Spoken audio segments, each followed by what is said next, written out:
You guys ready? Yeah, let's do it. All right, guys. All right, thank you for joining the meeting tonight, the Town Council Workshop on Tuesday, March 17th, 2026. We are at 24 Main Street in Gray in the Town Council Chambers. You can also join us through Teams, or you can call in at 469-708-0487 with a meeting ID of 162-273-647 hashtag. I'll do a quick roll call. Charity? Present. Ann? Present. Vince? Present. And Ken? Present. And we are going to do a budget review session tonight for fiscal year 2027 budget, and we are going to have Britt start the conversation. Thank you. All right. Good evening and welcome to our second session for the budget presentation. Okay. So tonight we're going to start with department heads. They're all here to answer your questions if you have any. We have several in the room and we have several online as well. Previous video recordings from the last budget workshop are available on the town's website. How we're going to go through this meeting tonight is we're going to follow the presentation order that was on the agenda. Counselors may ask questions during the presentations, and any items needing additional follow-up will be noted and addressed as appropriately. Public comments and questions for tonight. Public comment will take place at the conclusion of all department head presentations. And during public comment, comments and questions will be collected by me, and questions will be shared with the appropriate staff with the responses provided following the meeting. Questions asked during tonight's presentation will also be posted on the town's website. There have been some questions from our last meeting posted on the website. I haven't gotten around to posting all of them, so I do apologize to some people who have asked about that. Do we have any questions on how tonight's presentation is going to go? Okay. No, thank you. Thanks for stepping up. Of course. All right, so we're going to start with Anthony.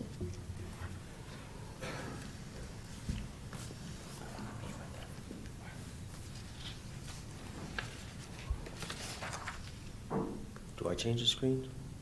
Oh, here we go. So I just want to start by saying thank you guys for having this time for us to go through what we're hoping to do with the budget. I wanted to start off talking about some impact from the rec department, what we're up to.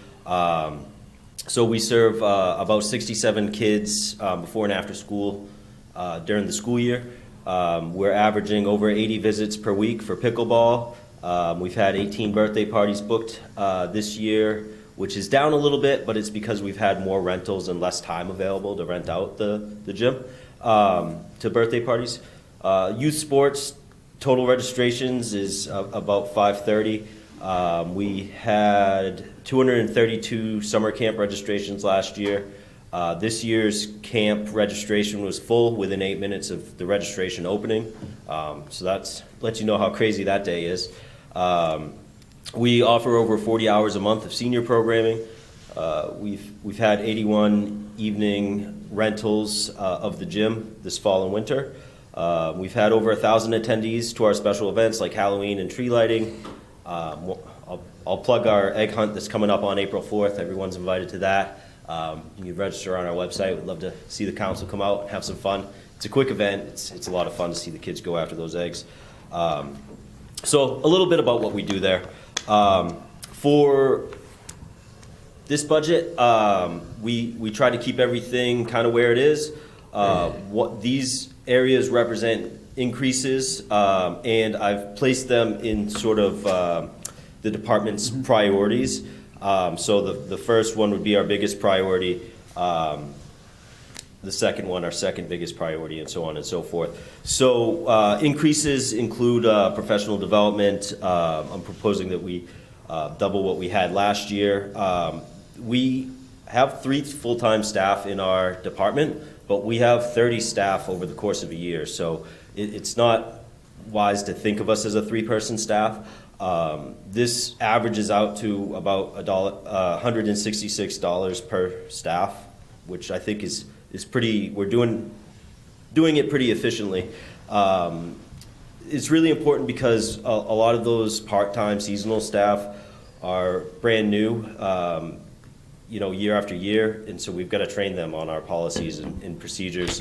And they're taking care of our children, they're taking care of our beach. They're working at those community events, sometimes helping out with our older adult programming. So doing some really important work. So that's an area where I really recommend that we increase, and it was cut down a little bit last year, and we've made it work this year through getting some grants and some scholarships. But I don't want to have to rely on that permanently. I don't know if that will always be available to us. Our part-time personnel costs are going up slightly. We'll give returning staff raises of 25 cents to 50 cents based on how long they've been with us. Another piece to this is we're also doing more programming. So when we have more evening programs, we usually have a staff on site to attend to the buildings, make sure nothing's getting set on fire, things like that. Events, I talked a little bit about some of the events we do, Halloween tree lighting, egg hunt, longest day 5K is one that we're sort of taking on. That's been managed by someone else, and they're getting done with that. We're already helping out quite a bit with that race, and the town has a vested interest in doing a good job with that because all the funds raised for that go back into Libby Hill. We also support some other events with staffing, like the Blueberry Festival. We'll usually have staff here, painting faces, doing fun stuff with the kids for a good portion of the day. And with that potentially, or is it expanding to 2 days? Yeah. Okay, all right. So with that potentially expanding, we might need to have some more staff on deck. Advertising. This is an area, this is our website basically. It's where we do all of our transactions. People sign up, register for soccer, whatever. It's a big increase. We're currently seeking quotes from other software companies. One of the things I'd like to do is pass on the transaction fee to the customer. Any software that does that well costs a little bit more. This cost wouldn't be as high each year. It's more an implementation cost, like a one-time implementation fee, and then we're subscribed to it. It'd be similar to like $4,500 to $5,000. What we've been doing, it's just getting it here. If we don't do that, we can keep things status quo, and that we'll be able to operate fine.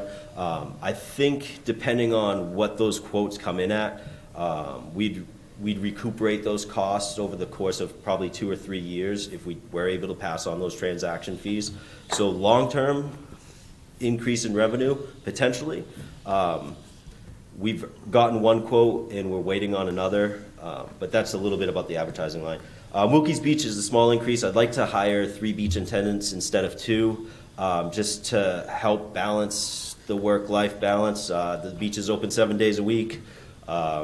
Sunset to sunrise to sunset. It's a lot of hours of that we should have covered. We don't have it covered all the time.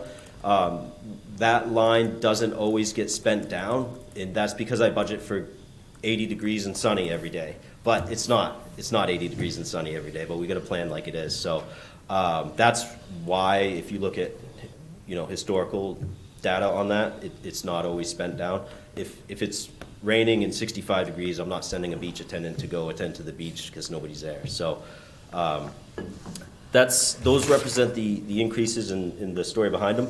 Happy to take any questions.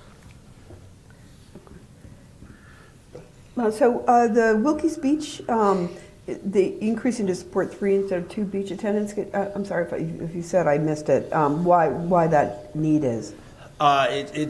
So we're open, 3 holiday weekends, and it's really hard to get staff to sign on to that. Yeah. But if I could spread it out across 3 different people instead of 2 different people, I think we'd have better beach coverage on those busy weekends. Yeah. Yeah. Okay. Makes sense. That was it for my questions. Okay. So I'm obviously the liaison for the rec department, and I believe you said that you ate $17,000 in credit card transactions last year. Is that number correct? That's a good ballpark, yeah. It's not probably exact, but it's right there. Well, I'm just kind of curious on, well, so you don't charge, when you take a credit card, you're not charging the 4%? No, we don't have a way to do that with our Okay, current and that's software. why you want to change. That's one of the reasons why. Yeah. The other reason is our software works on computers pretty well. It's not the most mobile friendly, and the way people are signing up for programs nowadays is on their cell phones. Okay. So, bringing us to that up to date. All right, I have a little concern about the increase in Wilkes Beach also, because I see the actuals when I was at the meeting, and from the actuals to 14,000 is a huge jump. So, I know what you're saying. Yep. I don't believe it's gonna be sunny every day, so that's something that would be a concern to me. And that's all I have. So I know what the town does is if you come in and you use a credit card, they just add that in. So if something's $1,000, it's $1,040 is what they're doing. But obviously that doesn't address your second part of what you're trying to do. So would love to see what you come up with, sooner than later before we go through things to see, because I think that would be one way to address that. I do have some other questions, and I'll probably take some offline with you and come visit you Sure. one day. My question is, with regards to the camp registrations, what does it cost to go to camp for the summer? So I don't have my laptop with me, or Okay, I'd well, be we able to can go shoot you through a real that, number. so- But let's say it's $1,950, so $1,950. Okay. That gets you 8 weeks. Okay, all right, so, and then, how long is the waiting list? I'd have to check. I've been at a conference the last 3 days, so I'm not, Okay. I haven't been tied to my computer. I haven't checked those. But And we that's just fine. opened it last week. I'm good, yeah, so I'll reach, I appreciate it, this is great information. Yeah. I'll reach out to you, because I just like to kind of get my arms around that a little bit better. And, I gave you some questions up front where you can sit down and go over some of those things. But, I mean, obviously you're doing a lot of great stuff, and it's great to get everybody involved. I just kind of would like to see this a little bit more financially stable, where we could get a little bit more revenue in. And what I mean by that is that I feel like the town sometimes is subsidizing some of this because of where things are. And if we could, particularly on certain programs, maybe charge a little bit more, instead of having, say you got a couple hundred kids and we have a 20% waiting list, if we could charge a little bit more, maybe have like a 5% waiting list, you know what I'm saying? To just look at those options. It's just, I feel like what happens is a lot of the different programs come on the taxpayers a little bit, and I like to try to whittle it down a little bit if we can. But the stuff you're doing is great, and I'm looking forward to learning more about it. So, and I appreciate, what you're doing in your time. Charity? I think Ken and Vinny bring up great points, and you kind of touched on something initially where you had said that the rec was taking over the longest day 5K. So the money from that is going back into the Libby Hill Foundation and not directly to the town, correct? That's how it's been going. That's how it's been going. Okay. And so, I mean, usually with these fundraisers, it's usually a private entity or a private individual that's taking on those responsibilities, correct? Not necessarily. I mean, Okay. it's certainly that happens, but I'm aware of other departments that put on 5Ks and races and things like that. All right. And how much would you say roughly that it's costing the town to, or how much it will cost the town to operate that event? It will cost some staff hours with setup, takedown, the event itself. It will. I'm trying to sort through figuring out the timing system right now. That could cost, $800, $1,000 if we go with like the electronic timing system, versus the way that it's been operating. But yeah, that's kind of the cost associated with that. Okay, all right, thank you. Can I just point of clarification on that? So does the Longest Day 5K go to Gray Community Endowment, or does it go to the, I mean, has the funding come to the town to help manage, to help support the work that the town is doing on Libby Hill? It goes to the endowment, Oh, it does. or it has Yeah, okay. historically. Okay, yeah, I mean, so the backstory of this is a Gray resident named John Keller has been taking the lead on organizing this, I think from its inception. My husband has been doing the timing, so you can talk to him about that. He just has a system that hasn't cost anything, but I'm not saying it's the best system. But anyway, so you can, I can pass on his name to you. But it makes sense to me that if the, if the town is taking over organizing the event, then that the proceeds of it should go back into funding the maintenance of Libby Hill. Yeah. The only thing, so I can talk to you offline about the credit card stuff, but, one thing I think that's easy to do is you mark it up just by that 4% or whatever it is and give a cash discount, and it makes it real easy. So if it's $1,000, it's $1,040, and if you pay by cash, it's $1,000. I think that's, if you look at gas stations and things like that, because $17,000 is significant enough to pay for somebody, that you can use for staff. And just, an idea. But I also know a lot of people in that industry get some better rates too, but definitely that can make a big difference for you. So the majority of our transactions are childcare fees for before and after school and summer camp, and we work really hard to keep those costs down because it's expensive. So yes, we can always go up on pricing. It's just it is what it is. No, I get it, but it's expensive, but but why should we subsidize it? The majority of the revenue generated by the recreation department, like 90% of it, is childcare. So I don't think that we're subsidizing childcare. I think that makes us revenue, and we're subsidizing a lot of the other programs, is how I view it. Yeah. Okay. All right. What percentage of the kids that come here in the summer from New Gloucester, roughly? So either I don't have a good answer for you. I have to do some research on that. But anyone from either community can sign up for either kid, either camp. I'm sorry. So I would have to get back to you on that. That's fine. We obviously have some things to chat about. So that's great. No, that's fine. I appreciate it. Thank you. Anybody else? Harry? No. All set? All right, thank you. guys. Thank you, Anthony. Thank you. All right.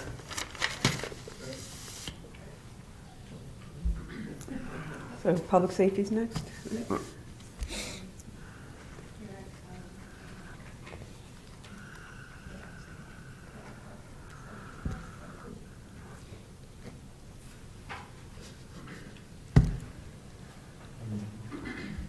Twice in one night.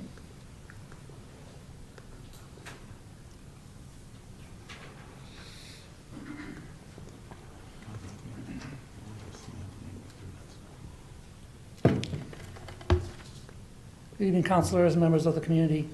Thank you for the opportunity to present the Public Safety Department's proposed fiscal year 27 budget. I appreciate your time and continue to support the critical services provided by the department. This proposed budget reflects a careful balance between maintaining high-quality emergency services for our residents and exercising fiscal responsibility during a period of continued inflationary pressure. I hope you will see the value in the requested increases and recognize the deliberate efforts made to minimize financial impact while still addressing operational and safety needs. Excuse me. As an example of this approach, in 2026, the department is completing a FEMA Assistance to Firefighters grant in the amount of $56,430. This highly competitive grant funded the replacement of critical fire hose and hose nozzles, among other equipment, with a required town match of only $2,687. This resulted in substantial savings to the town and its taxpayers while allowing us to replace aging and unreliable equipment essential to emergency services. I look forward to walking you through this budget and answering any questions you may have this evening. Anthony, what are you doing to me?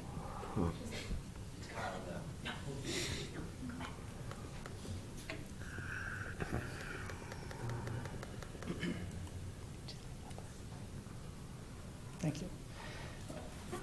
In alignment with the department's strategic plan, we continue working toward the goal of providing efficient, effective service to the town of Gray with a staffing model of 4 full-time personnel on duty 24/7.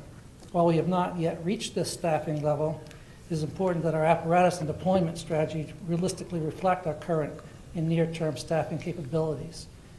Medical responses remain the most frequent type of call handled by Gray Fire Rescue.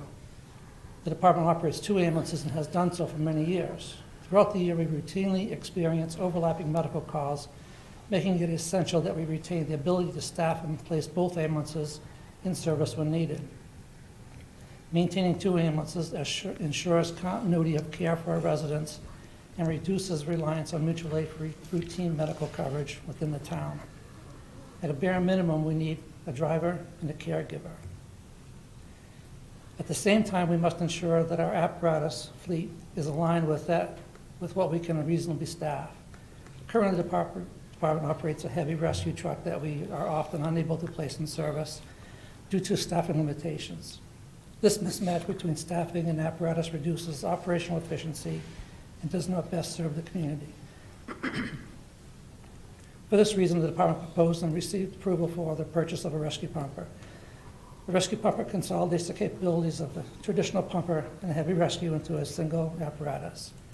When staffed, it allows us to respond with the functional equivalent of both units while requiring fewer personnel. This approach improves response capability, maximizes available staffing, and better aligns our equipment with our operational reality. This strategy ensures that our resources are deployed where they provide the greatest benefit to the residents of Gray, while continuing to move the department toward the long-term staffing and service goals outlined in the strategic plan. Highlights of the 26 budget.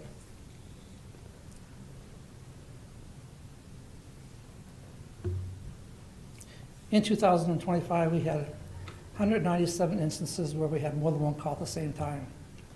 In 24, we had 244 times we had more than one call at the same time. This highlights the need for the ability to reliably staff both ambulances. Our labor line, full-time increases, that's contractual. Per diem line was increased by $25,000 as part of a long-term staffing strategy, with the intent of incrementally building funding capacity to support the future addition of a full-time person. In the meantime, we will use the available funds to fill a 3rd position overnight with a per diem. If the trend continues, monies from the per diem, from the per call line will also eventually be diverted to full-time personnel. So the idea behind that is to slowly work to the point where we can add a full-time spot, and 3, 4, 5 years down the road, we hope to be at the 4 on 24/7. Most days, 8A to 8P, we're able to staff both ambulances with a combination of full-time personnel and per diem personnel. While it is less expensive to staff per diems, they choose their shifts at their pleasure. So it is difficult to fill shifts at night, on weekends, and holidays.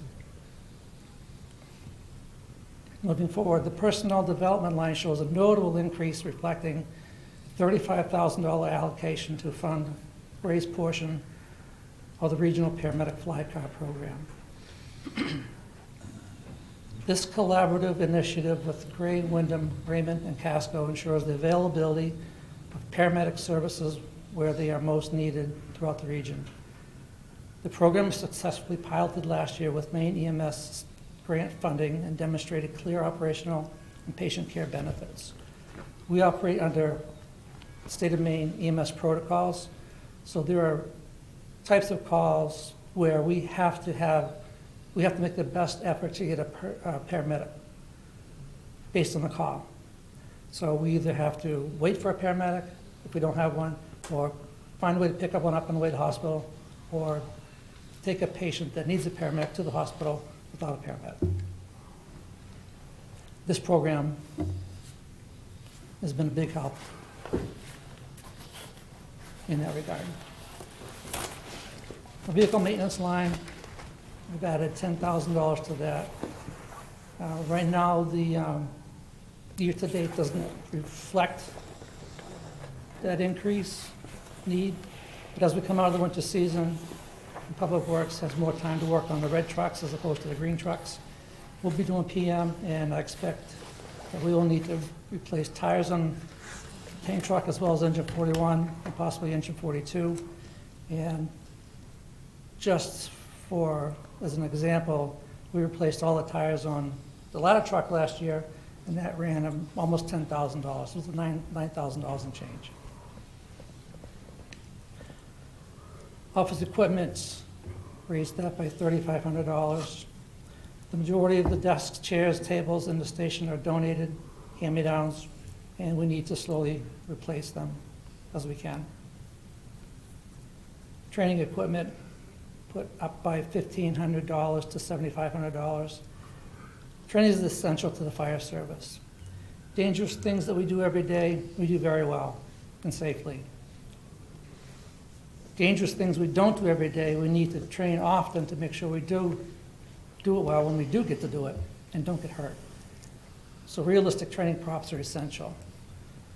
We have a training site out back behind the transfer station, and we've been working on that ever since I've been on the department. And we've made tremendous strides over the last 5 years, thanks to Lieutenant Dunbar, who was here early but left. And we're close to being able to have live fire training out there.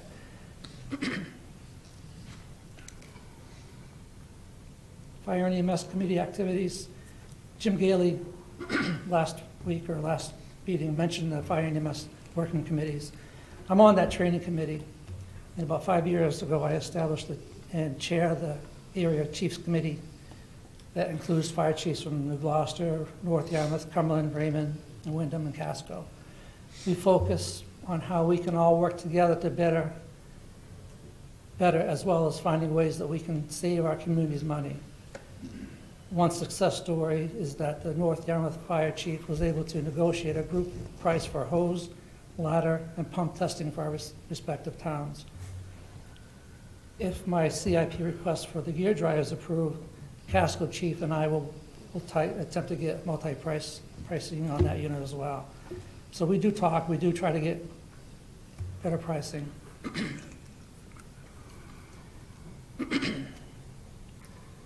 2025 call data, that little tiny sliver is fire calls. However, when we talk about fire versus EMS calls, the blue portion is EMS, but everything besides the blue is what we all consider fire calls. Because who do you call? We call the fire department. So anything like a service call, hazardous conditions, good intent calls, fire alarm calls, those are all considered fire calls. Our total calls for the year were 1,568. Of those, 1,074 were EMS calls. Again, it highlights the fact that medical calls are the most prevalent call we have. And it's where we have the biggest impact on our community. So under CIP, I put in for 3 different things. One was a turnout gear dryer. That's still in the mix.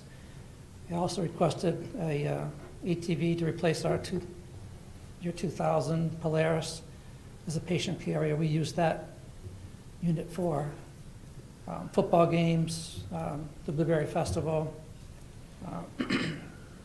in off-road situations during the summertime.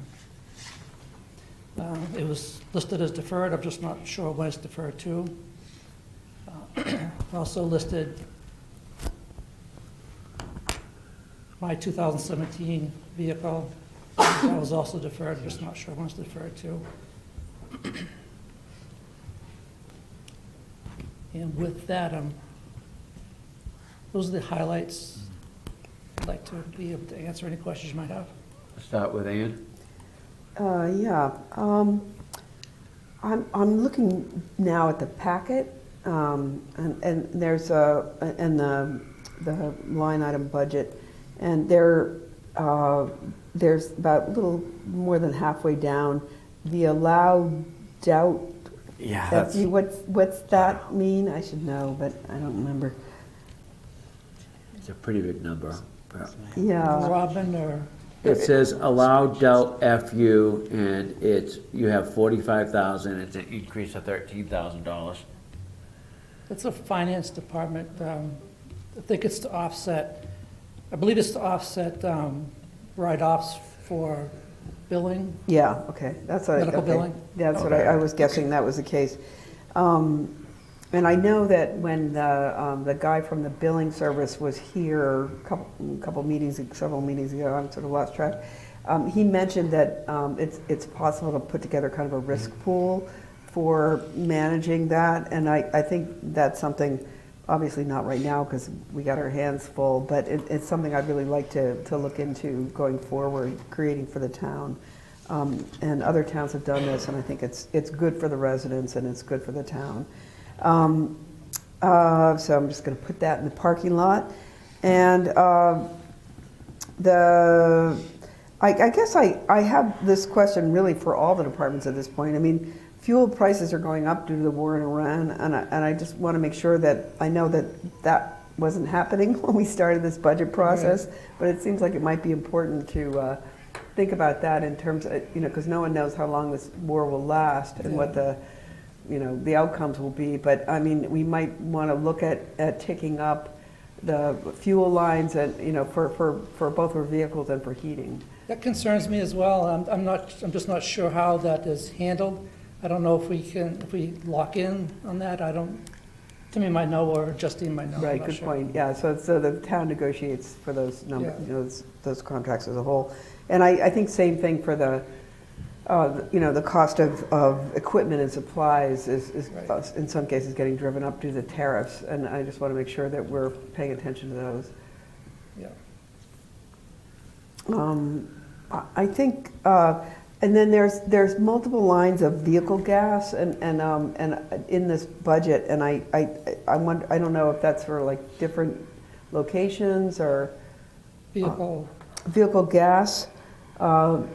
These aren't numbered, these lines. So there's one that's a little bit more than halfway down the page, and then there's The line number? I don't have a It doesn't line have a number. line. And then there's 4 up from the bottom of the whole spreadsheet. There's another line. That one's down. The second one's down 33%. Yeah, because I actually, are those 4 tied into the sheriff? Is that what that is? or- Oh, that might be. That's what yeah. I'm trying to figure out. Yeah. One was up 19%, and the other one was down 33%. At the bottom of the spreadsheet, it says vehicle gas D, vehicle replacement details, and then county sheriff. And then there's a vehicle D, right under, let's see, vehicle maintenance, up on the other Yeah. section.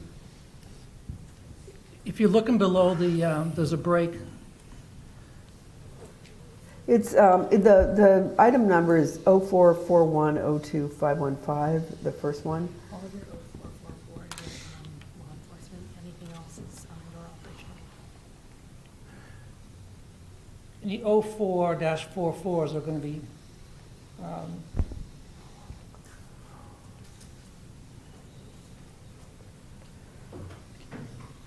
all going to have to do with the sheriff. Okay, yeah, Deputies. that makes sense, yep. And so that would be tracked separately Cut out from all the that cost. fire and rescue as a whole, public safety. For tracking purposes, yes. Yeah, okay. I think, and then rescue billing That is, is MRFs. I'm sorry, what? That's the medical reimbursement services. Okay. Oh, okay, and that's our billing service? Yeah. Yeah, okay, so that's going up 8%.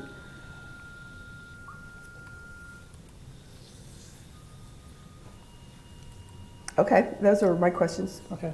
Thanks. I'm gonna go to Charity.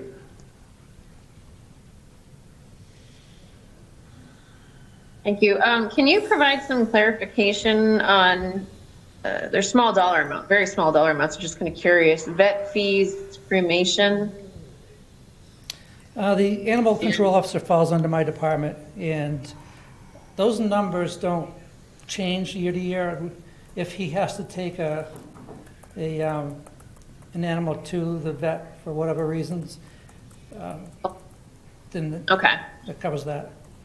I was wondering if that was the case. And the humane shelter, Same thing. that's monies that we're paying towards the Animal Refuge League for Yes. housing. Okay, thank you. Yep. Anything else? That was all that I had. That's all that I had at this time. Thank you. Ken? So I have a couple of questions. My first one is, when the guys go to 24/7, is that gonna be 2 on, 2 off? It's 24 on, 2 days off, 24 on, and then 4 days off, I believe. Okay, so they won't be doing like 48, 2 days off and 48, so just 24? Yeah. So in the course of a week, it's only gonna be 48 hours roughly? Yes. Okay. And my second question is, I hate to keep going back to this 2018 bond, but you have an ATV in here. Did you not get that in 2021? We did. We have 2. One Okay. is outfitted with tracks, and that's for winter, or also it's outfitted for fire suppression, woods fires. And the one I was hoping to replace was more of a patient carrier, EMS type thing. All right, and my last question is, the animal control officer, I don't ever see him in town anymore. Do you have like a call volume for him? Because it's again like $16,000 a year to do that. What would be like the call volume that he does? I can get it. I don't have Okay, it all in my right, fingertips. that's my only question. Any? I know you're working on behind the transfer station, you're working on that live fire training building. Yeah. Could other towns kick in for that to help you out? Because I know they use it. That's the goal. All right, good. I want to get it built and ready to go, and then there'll be a fee to use it. Cool. So, yeah, I'll probably have some other questions as I go deeper into this, but the one thing I do want to say is, I want to thank you for I think you're the only person that's come up with a department that I've heard that's reaching out to other towns and working to other towns to maximize getting a value for the dollar, and I think that's great, and it's a little bit out of the box thinking, and I appreciate that, because I know that does help. Thank you. So thank you. All right, a few questions. On the personnel development, is there a possibility to get a grant for that one? Because it's quite high. We were hoping to, but the Maine EMS is not doing that grant again this year. Okay. All right, and then the maintenance, Vinny and I are doing a lot of the warrants. I know it's quite high. Will that go down with this new truck? Potentially. Rolling the dice, though. I can cut all you want and then see what happens, but No, I didn't know if Potentially. because the trucks that we have a lot of, issues. I mean, yeah. It will be taking 2 trucks with mileage on them out of the mix, so, yeah, I would think it'd make a Okay. difference, yeah. And we talked before about ambulance. When do you think there will be a need for a new one? I'd have to look at my sheet, but I believe I had it down for 2028. Okay. And how do we typically do we finance that? Do we pay for it? What do we normally do? I believe everything's been getting financed ever since I have that John right Barton died. Okay. So he has ambulance 48 is up at 2029, Okay. and ambulance 49 is up at 2031. Okay. And I guess, what I'd love to see, probably not this year, but with everything going on with the 212s, in the future, for every department, you know, I would like to see in the budget for us to start putting some money aside so that when some of these bigger things are bought, we don't have to finance all of it, and, you know, we have the money available, especially like, when Lauren got up and said it's gonna cost us $500,000 to do a reval. You can't borrow against that, so at least we can borrow against, but I just would, you know, a general statement, I would like to see some money start being put aside, and us looking 5 and 10 years out and preparing for some of this stuff. And then, my only other question, and maybe you can't answer it, on the sheriff's department here, I mean, I noticed that, I mean, we're going up $113,000. And, you know, I never see them around. The vehicles go to every town.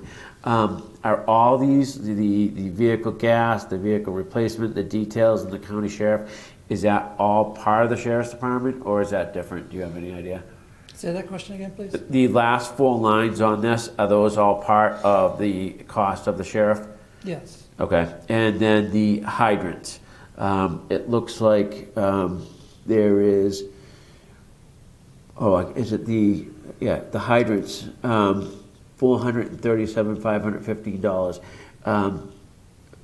Are we replacing all the hydrants? Not that I know of. So what's the cost? What is that going for? I think we talked about that, I think Bill talked about that. Yeah, Bill mentioned it. That's based off of the projected increase that we think we might be seeing from Gray Water District. Okay. All Okay. right. Yes. All right. Thank you. All right, makes sense. All right, that's all the questions that I have for now. Quick question, Yes. tires, I'm just curious, on a fire truck, is it winter, summer tires or all season tires? All seasons. Okay, that's what I was curious. No. Beautiful. I'm good for now. Yeah, I think everyone's Thank all you set. very- thank you All right, very thank you, much. yes. Thank you.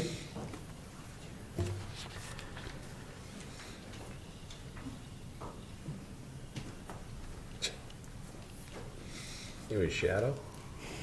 I do.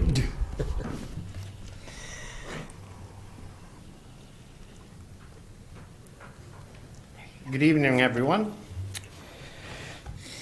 I am going to start out with, whoop, look at that, I messed it up already.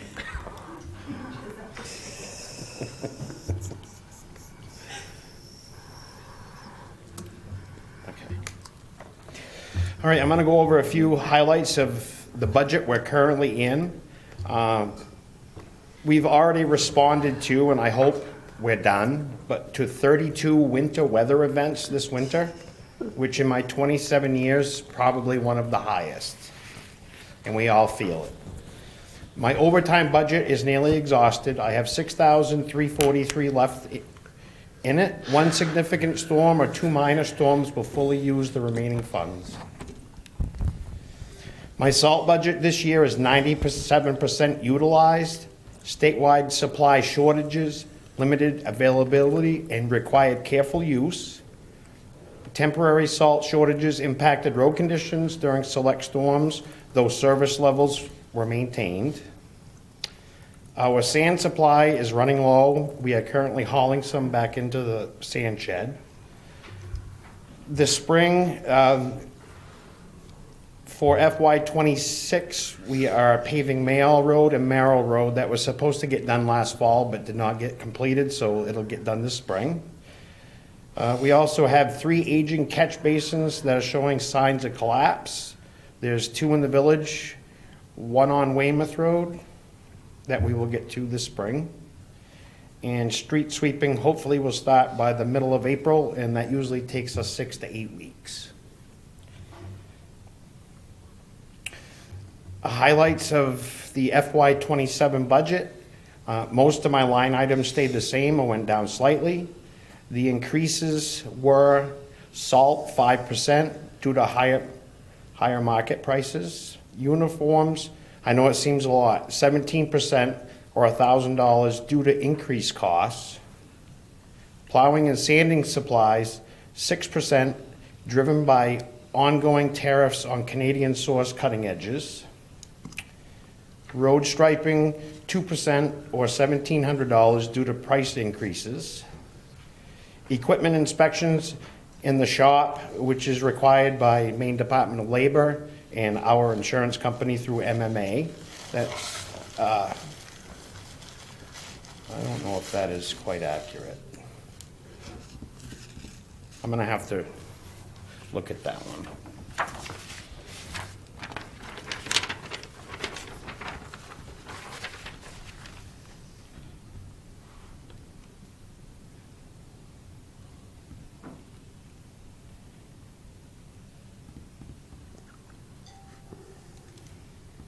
All right there.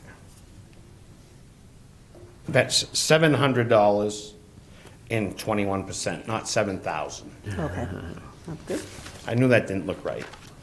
In fuel, gas and diesel, right now, I can tell you for FY '26, we are way over because the last 4 or 5 years, we've been babied by Mother Nature in the winter, and this year she came back, so we were not quite prepared with diesel. So I can guarantee you we will be over this year. So Justine and I spoke about that, and we increased that line. Questions? I'll start with Charity this time.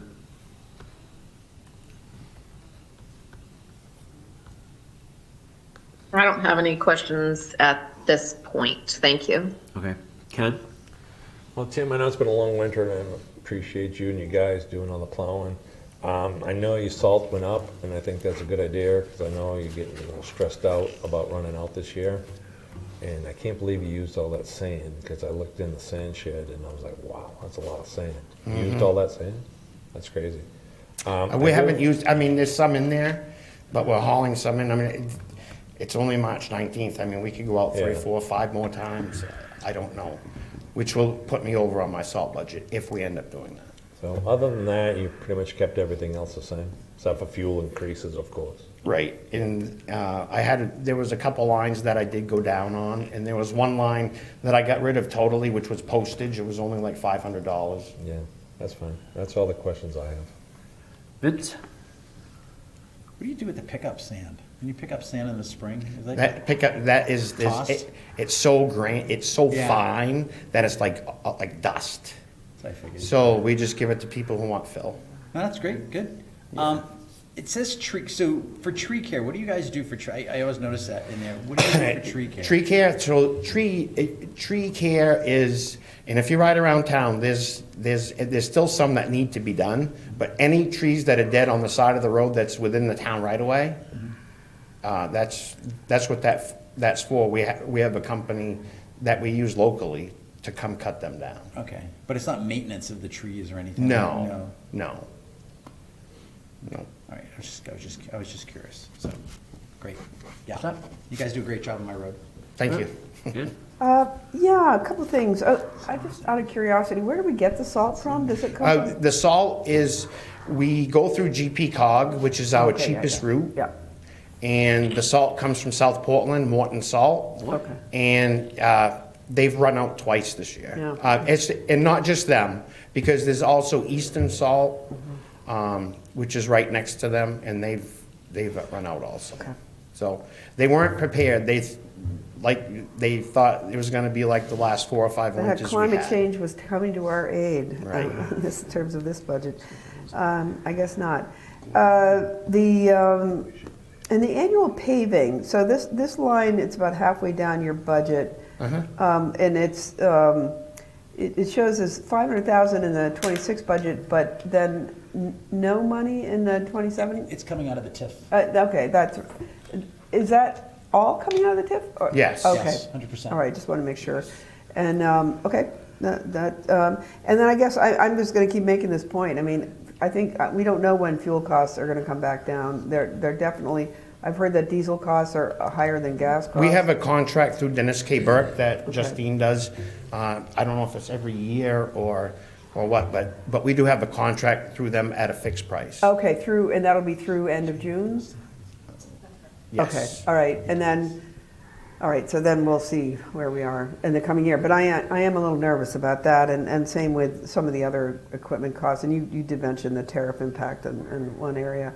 Okay, I think those are my questions. Thanks. So I don't see replacement of any trucks or anything like that. Yeah, there should be one on CIP. Okay. There is a pickup on CIP. Okay, all right. And like I've said to everybody else, you know, I think if we could start having a schedule. I actually have, Do you? I do have a schedule list Okay.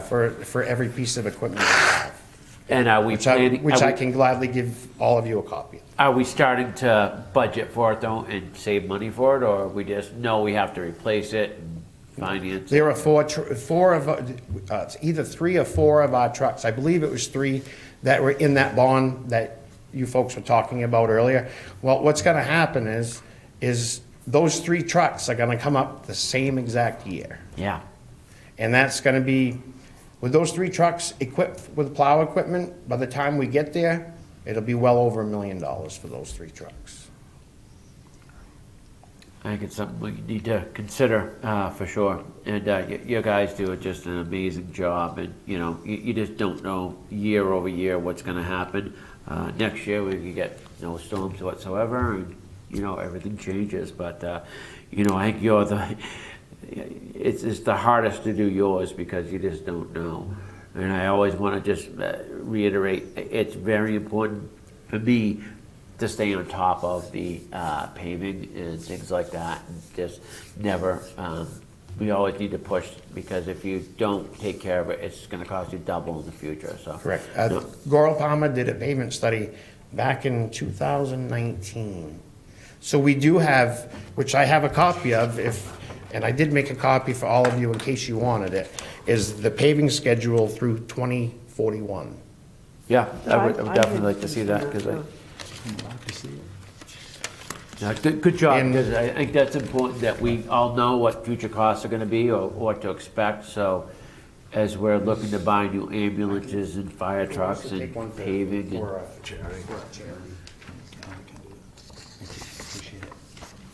Thank you, sir. Thanks. Any other questions, guys? And Yeah, I have one more those total prices at the bottom are just guesstimates, those aren't actual. That's perfect, thank you. I just have one more. Yeah, go on. So Timmy, I see your truck that you replaced at $44,000, is that a correct amount?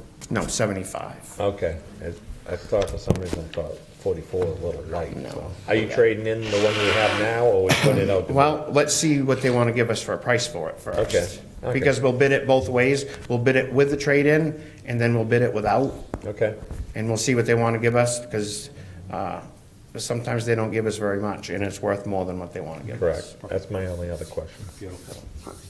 Good job, thank you. Yeah, thank you. Thank you. Thanks, Tim.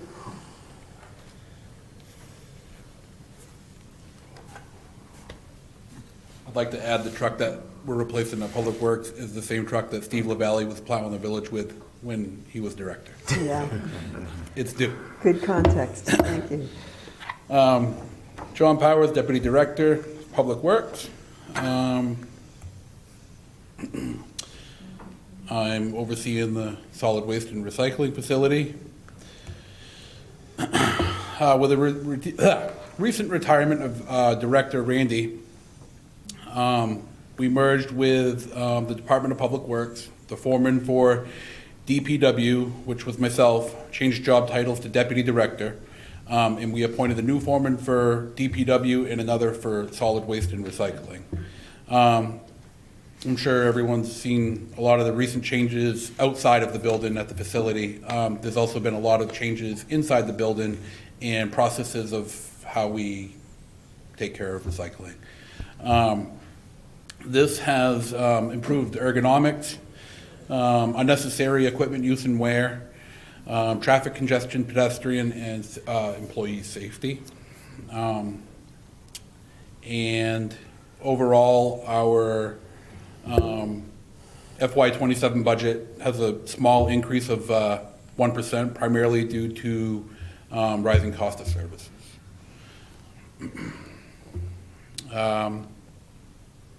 The former director's salary was divided, so all these new positions that occurred, his salary was divided to help support these new supervisory, management, and administrative roles.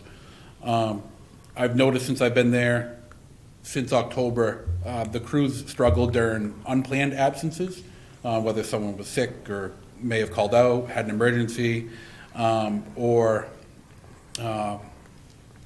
something unexpected along those lines. So that's been hard on the crew. They do a great job working harder and trying to get things done, especially with how small the transfer station is and the growing population that we do have. Shipping trucks. So we broker our materials that we recycle, and we have to ship those out to buyers. So we have big trailer trucks that come in, and these trucking companies will often have a scheduling conflict, or they'll be pulled over by DOT on the way there and have a forced inspection. A number of reasons. They'll be running late. So when they are running late, sometimes we have to turn them away because there's no funds for employees to load those trucks out. So that's another struggle that I saw. And all of the recent changes at the facility were made possible. And within the current budget, these were unplanned changes that we made in 26 due to the shared resources and result merging the departments.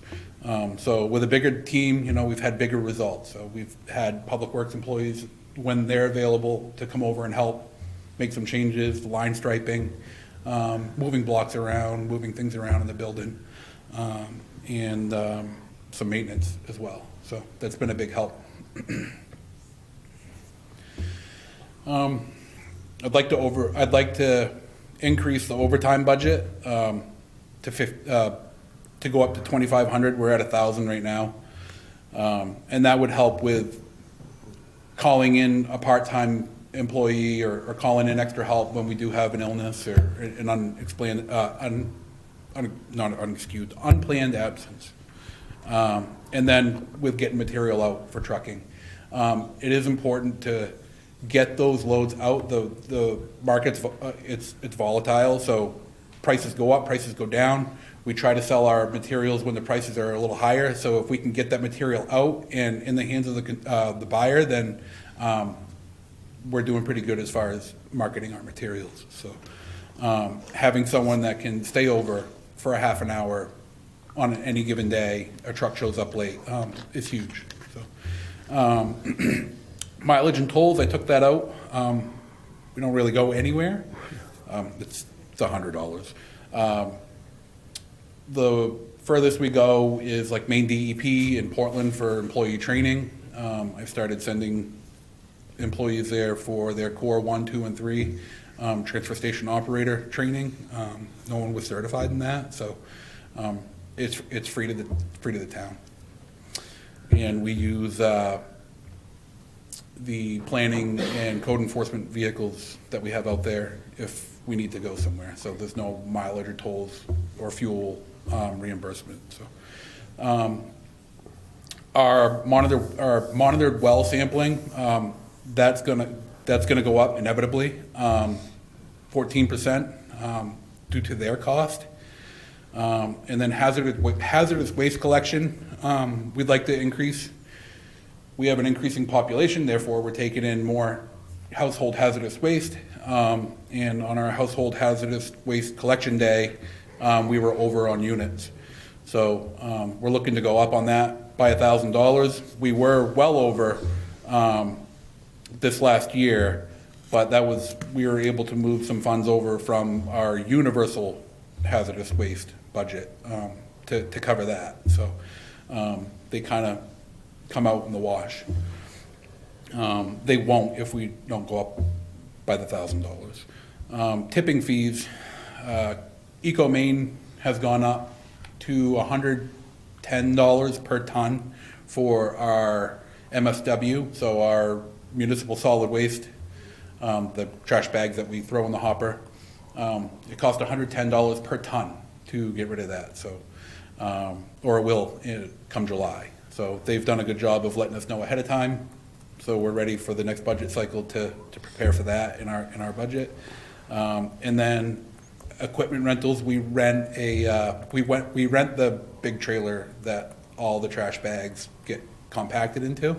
They're very expensive trailers, so there's going to be an increase in that rental as well. So those are unavoidable costs. And any questions? Let's start with bids this time. What's the trailer cost? Like you're talking about the compactor trailer, they're rentals? Yeah, I just looked at a price for one. I believe it was, don't quote me, right around 240,000. Oh, I'll say, yeah, quite a bit. So, yeah. I'm just saying in general, so that's obviously better to rent, but in general, and I know some other people have talked about it, if we're renting equipment and it's better, I would always welcome people to come up and say, hey, we've been renting this, you know, we could cost this and it would offset in so many years and it would be better to, you know, in the long run to buy it. Yep. I would love to do that because if we can save money over, obviously in this case we can't, but if we Right. can save money over rentals in the long run, I think that would be great and have it on the spot whenever you need it, so. Absolutely, I agree. I think we would be roughly like right around 12 to 14 years Yeah. before we were in the black on that. And by then, we're looking to buy another trailer. Yeah, absolutely. No, that's the right thing to do. Thank you. That Yeah. was my only question. Ken? Okay, so obviously I'm a member of the ad hoc committee, which is finished up, and we will be putting that on the agenda for April 7th. John has been a big part of that, supplying us with information. Also, the dump is looking amazing, very clean now. Thank you. So there's one thing for the budget that I want to talk about is the part-time help. So the rec department, they're paying their kids $16, $17 an hour, but John's guys who run the backhoe and plow and run skid steers are pretty much only getting $19 an hour. So the part-time help needs an increase in their wages. I know I've talked to John about it, he agrees. So that's something that we need to add into the budget for more money for them. And the backhoe that he put in for, that has pretty much had it. So that's something that we need to look into also. And that's all I have for questions. Charity? I share the same sentiments as Ken. I know that when you had taken over or transitioned over to cover as the deputy director, it's a little bit rocky there, but things have definitely greatly improved. The transfer station looks amazing, so thank you for your hard work on that. Thank you. And I'm in agreement as well in regard to the part-time staff pay. I think that needs to be increased based on their qualifications. And that's all that I have. Thank you. Thank you. Ian? Yeah, actually, one of my questions was, are no changes in cost due to recommendations from the ad hoc committee? So that, you just answered one of them. That makes sense to me. You had mentioned that you kind of went over the hazardous waste collection. Is the increase of 1,000 sufficient, given that you had to, you were over? We have a buffer for our, for our universal hazardous Right. waste. So the two budgets kind of help each other. Okay. They come out in the wash. So we can monitor that, but I mean, that makes sense to make sure that we for sure want people to show up with their hazardous waste at the transfer station and not dump it in their backyard. Right. We don't like to find it hidden behind a dumpster somewhere. Or, either, so. or at the start of the power line across the street from my driveway, which I see a lot of crap over there. I think those are my main questions, and my husband more often does the transfer station run because I do everything else. Yes, we've been very pleased with the changes to the transfer station. I think that they've long overdue, and I really appreciate also the collaboration with Public Works. I mean, I think that's something that just makes so much sense to use our resources as efficiently and effectively as possible. So it really speaks well to you both for working very closely on making that happen. Thank you. Oh, and to answer your question as far as fuel, for all the departments, with working with Public Works, they are plowing the lot, or we are plowing the lot. So that is coming out of kind of the snow operations, the fuel line there, so. I mean, it doesn't take long to plow that. No. Yeah. But the backhoe and stuff like that, well, you know, that also require fuel, right? Right. So we're using the backhoe a little less now that we moved the metal bin. Okay. So the metal bin used to be around the building in the concrete bunker. It's now over bin 1. Everyone in town can hear me right now. It's in bin 1. And what that's done is it's decreased the amount of time using that backhoe. Okay. Like 4 to 6 hours a week loading metal out into a dumpster. Wow. And then reaching over a dumpster and damaging the boom and wear parts on the backhoe. So now the backhoe can reach down and efficiently compact that dumpster, and we get more weight out per load. So after paying the $200 trucking fee, we're getting more weight to the scrapyard, having it down over the bin. Wow, So, good job, yeah. Thank you.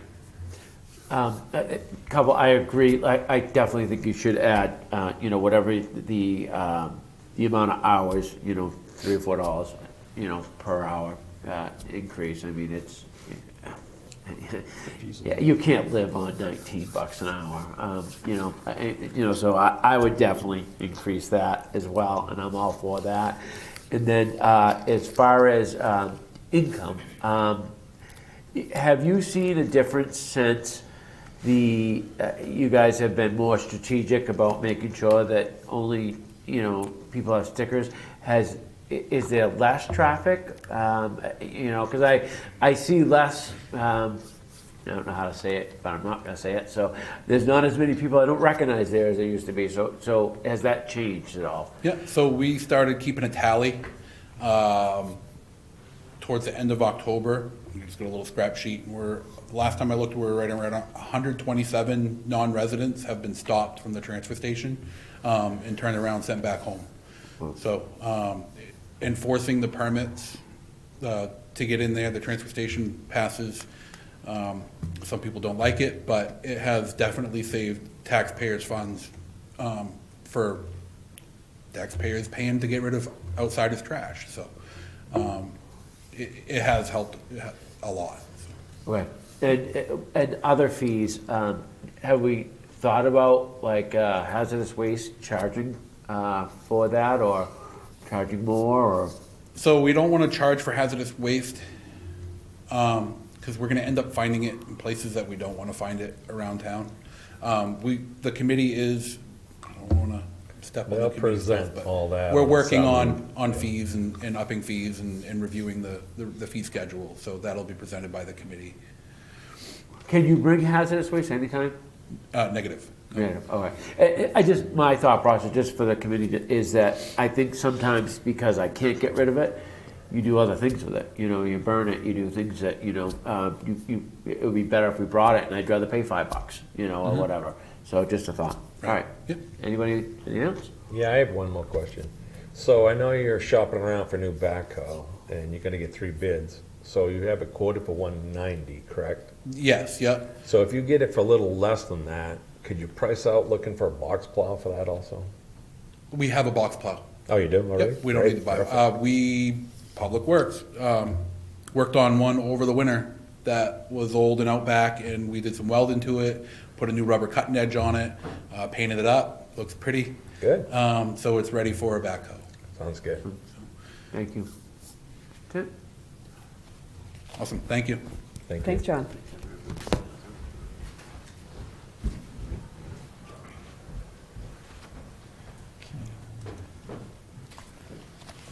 Good evening. Mo Russo, Director of Facilities and Parks. Thank you for the opportunity to present tonight.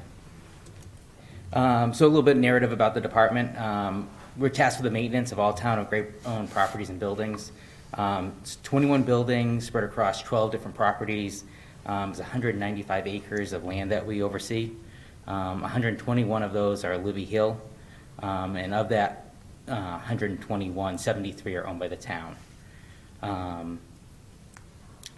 The Facilities and Parks operates with a custodial crew of 2 people, a buildings and grounds maintenance crew of 2, an assistant director and a director. In addition to our routine tasks, the department directly supports other departments with their periodic tasks, setting up for elections, setting up for summer camp and taking that down. We help out Public Works when they need some stuff made up. And we also set up for the Wild Blueberry Festival. Those are kind of our big things that we do outside of our normal. Highlights of the FY26 budget: we procured a front mount snow blower for our tractor, which has greatly improved the efficiency of snow removal around all the buildings.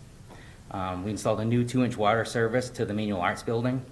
It allows the separation of water usage between the Manual Arts and the Pennell Complex grounds from New Begin, so we'll have a better understanding of what gets used where. That also allowed us to run an irrigation line for the softball field and a hydrant for the ice rink. We completed the interior renovation of the Manual Arts building.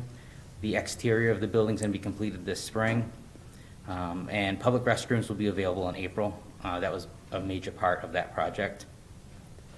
While we were doing the water service work, we also installed conduits to all the buildings on the Pennell Complex. That's going to replace the radio link that we use between Pennell, New Begin, and Manual Arts for the internet. So we won't be having a recurring cost every few years to replace that radio hardware.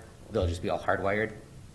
And then this year we set up and maintained 115 by 50 foot ice rink on the Pennell Complex.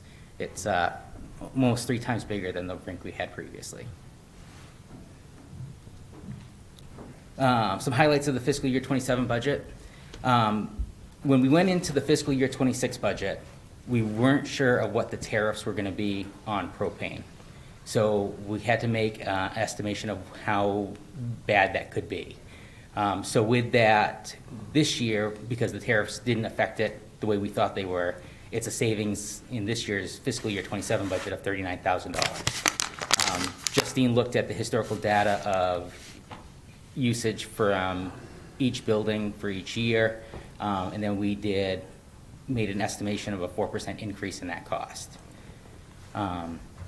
Another highlight of the fiscal year 27 budget is the Stillwater Pines Recreation Field Complex. The developer is going to be turning that over to us either this spring or early summer, and that's part of the contract zone agreement on Woodcock. Increase in Great Water District rates is estimated to cost an additional $10,761. And then we have a number of contract service line increases. The public safety contract service increased by $8,164. $4,120 is a one-time expense for this year for fire suppression testing. There is a $1,000 increase in the overhead door PM and $2,500 access control licenses. The Pennell building contract service increase was $9,929. $3,000 is a one-time expense for fire suppression testing. $2,855 for access control licenses. $950 for ADA door maintenance and testing. It was brought to our attention that the ADA doors are supposed to be tested and maintained separately. So that's going to cover that for this building. New Begin Gym contract service increase of $3,142. $2,200 of it's a one-time expense for the fire suppression. Transfer station transfer station contract service increase of $2,437. $1,600 of that's an increase in the overhead door PM. It's because the number of doors there wasn't properly calculated before. The library contract service increase had $7,211. $5,385 is a one-time expense for fire suppression testing. $975 for ADA door maintenance and testing as well. Those are the only 2 buildings we have that have the automatic door openers that have to be tested and calibrated. The Public Works maintenance supply increase of $3,000 is because every 2 years, the walls of the sand salt shed have to be coated to keep the salt from leaching into the concrete. Also, there was a increase of the contract service line for Public Works of $3,243, of which $2,300 is an increase in the overhead door PM. And then Dry Mills Schoolhouse is an increase this year of $2,000 for some work that we need to do to the outside of the building. Are there any questions?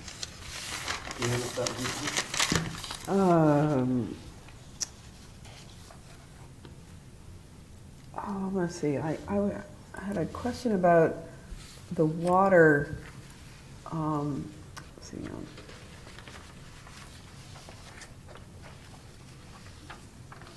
top of packet page 49. Yeah, I guess in general, I just wanted to clarify for the budget you present, there are multiple lines that are repeated, like, water, for example, and that's just for the different locations around town? Yeah, so a couple years ago, the budget got reshuffled and Right. all utilities ended up in the facilities and parks budget. So when Okay, you that's see what I it, remember, it's, yeah. and unfortunately, it doesn't give you the building or location it goes with. It's just separated by the account ID number. Right, okay, yeah, all right, just, so I just want to clarify that for folks who might not have, like me, remembered. Was the ice rink used very much? It was used very heavily. It was a good winter for it. It was, so yep. cold, yeah. That's great. Okay, Wilkie's Beach, I guess I had a question. I know that several years ago, we had a grant to redo the boat ramp, Yep. and what's the status of that, We're hoping to get that done this fall. this We- coming fall? We missed the window to be able to have it done this past fall, so we're hoping to get it done this coming fall. Okay, that'd be great, thank you. I think those were my questions. Vince? So it sounds like there's a big jump in contractual services, but it sounds like after this year, that should drop down quite a bit. Yeah, so the fire suppression testing for this coming year it equates to $14,705 of a one-year expense across those lines. Then how often does that have to be done? So there's testing that has to be done every 3 years and testing that has to be done every 5 years. Okay. We've had switched our contractor who was doing our fire suppression testing. That company was purchased by another company, so the timeline of when things were in the 3 and 5 year mark didn't quite line up, along with the way we used to track it. So we're doing some of it in this current fiscal year out of the maintenance lines, and the rest of it is going into next year in the contract service lines. All right.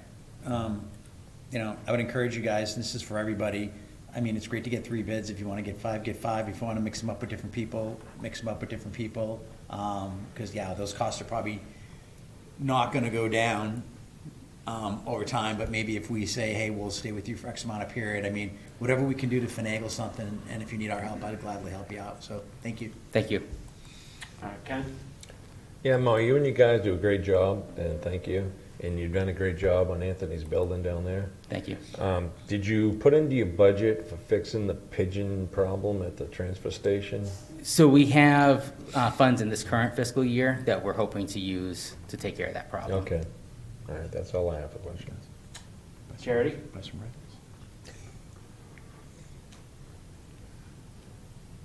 I don't have anything. Thank you very much.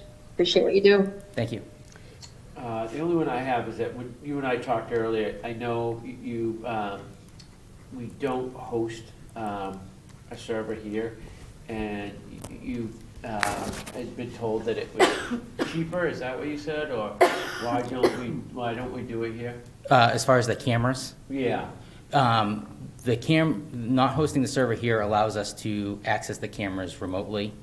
And it was also, because you'd have to replace the server every so many years, it was cheaper to buy the hardware that doesn't require the server. okay. All right, I talked to a couple companies, and they told me something very different. That's why I was wondering if you had checked recently, because two of my friends, that's what they do for a living. They said it's much cheaper to actually have the server. So there's something you might want to look at in the future. Okay, thank you. All right, anybody else have any questions? Thank you, Mo. All right, thank you. Thank you.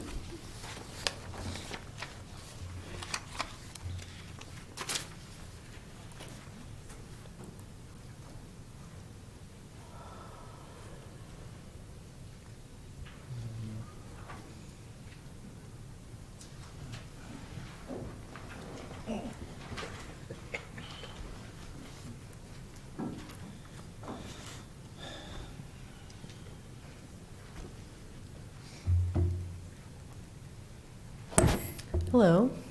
Bear with me. It wasn't my intention to present this piece of the budget, but here we go. A lot of these capital project programs that I'm about to review have already been touched on by department heads that presented previous. If you have any questions deeper than what's in this budget book, I might need to call upon one of those department heads.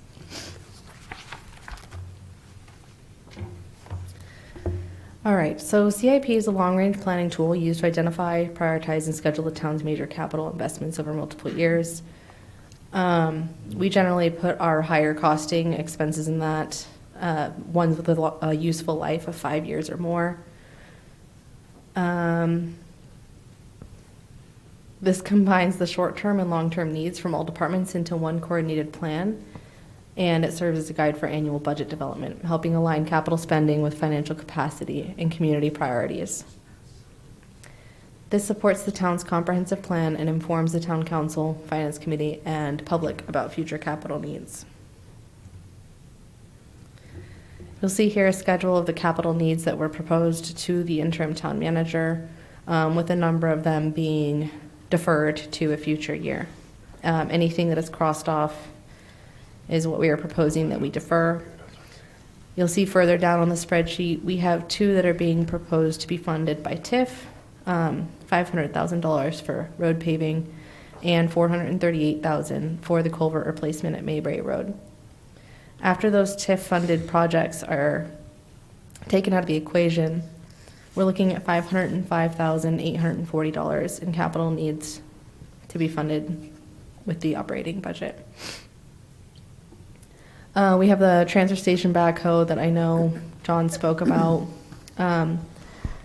And we have a facilities reserve replenishment. That's, just to clarify, a replenishment to the capital reserve for facilities and parks.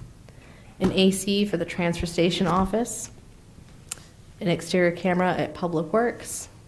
Security additions at Pennell. Roof repairs at the library. And the still water system that I think Mo spoke on in his presentation.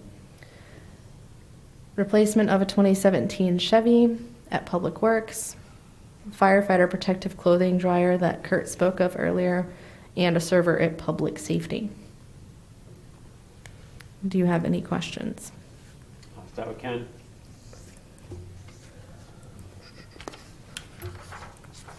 I don't really have any questions other than the backhoe. So I guess I would have a question for John real quick.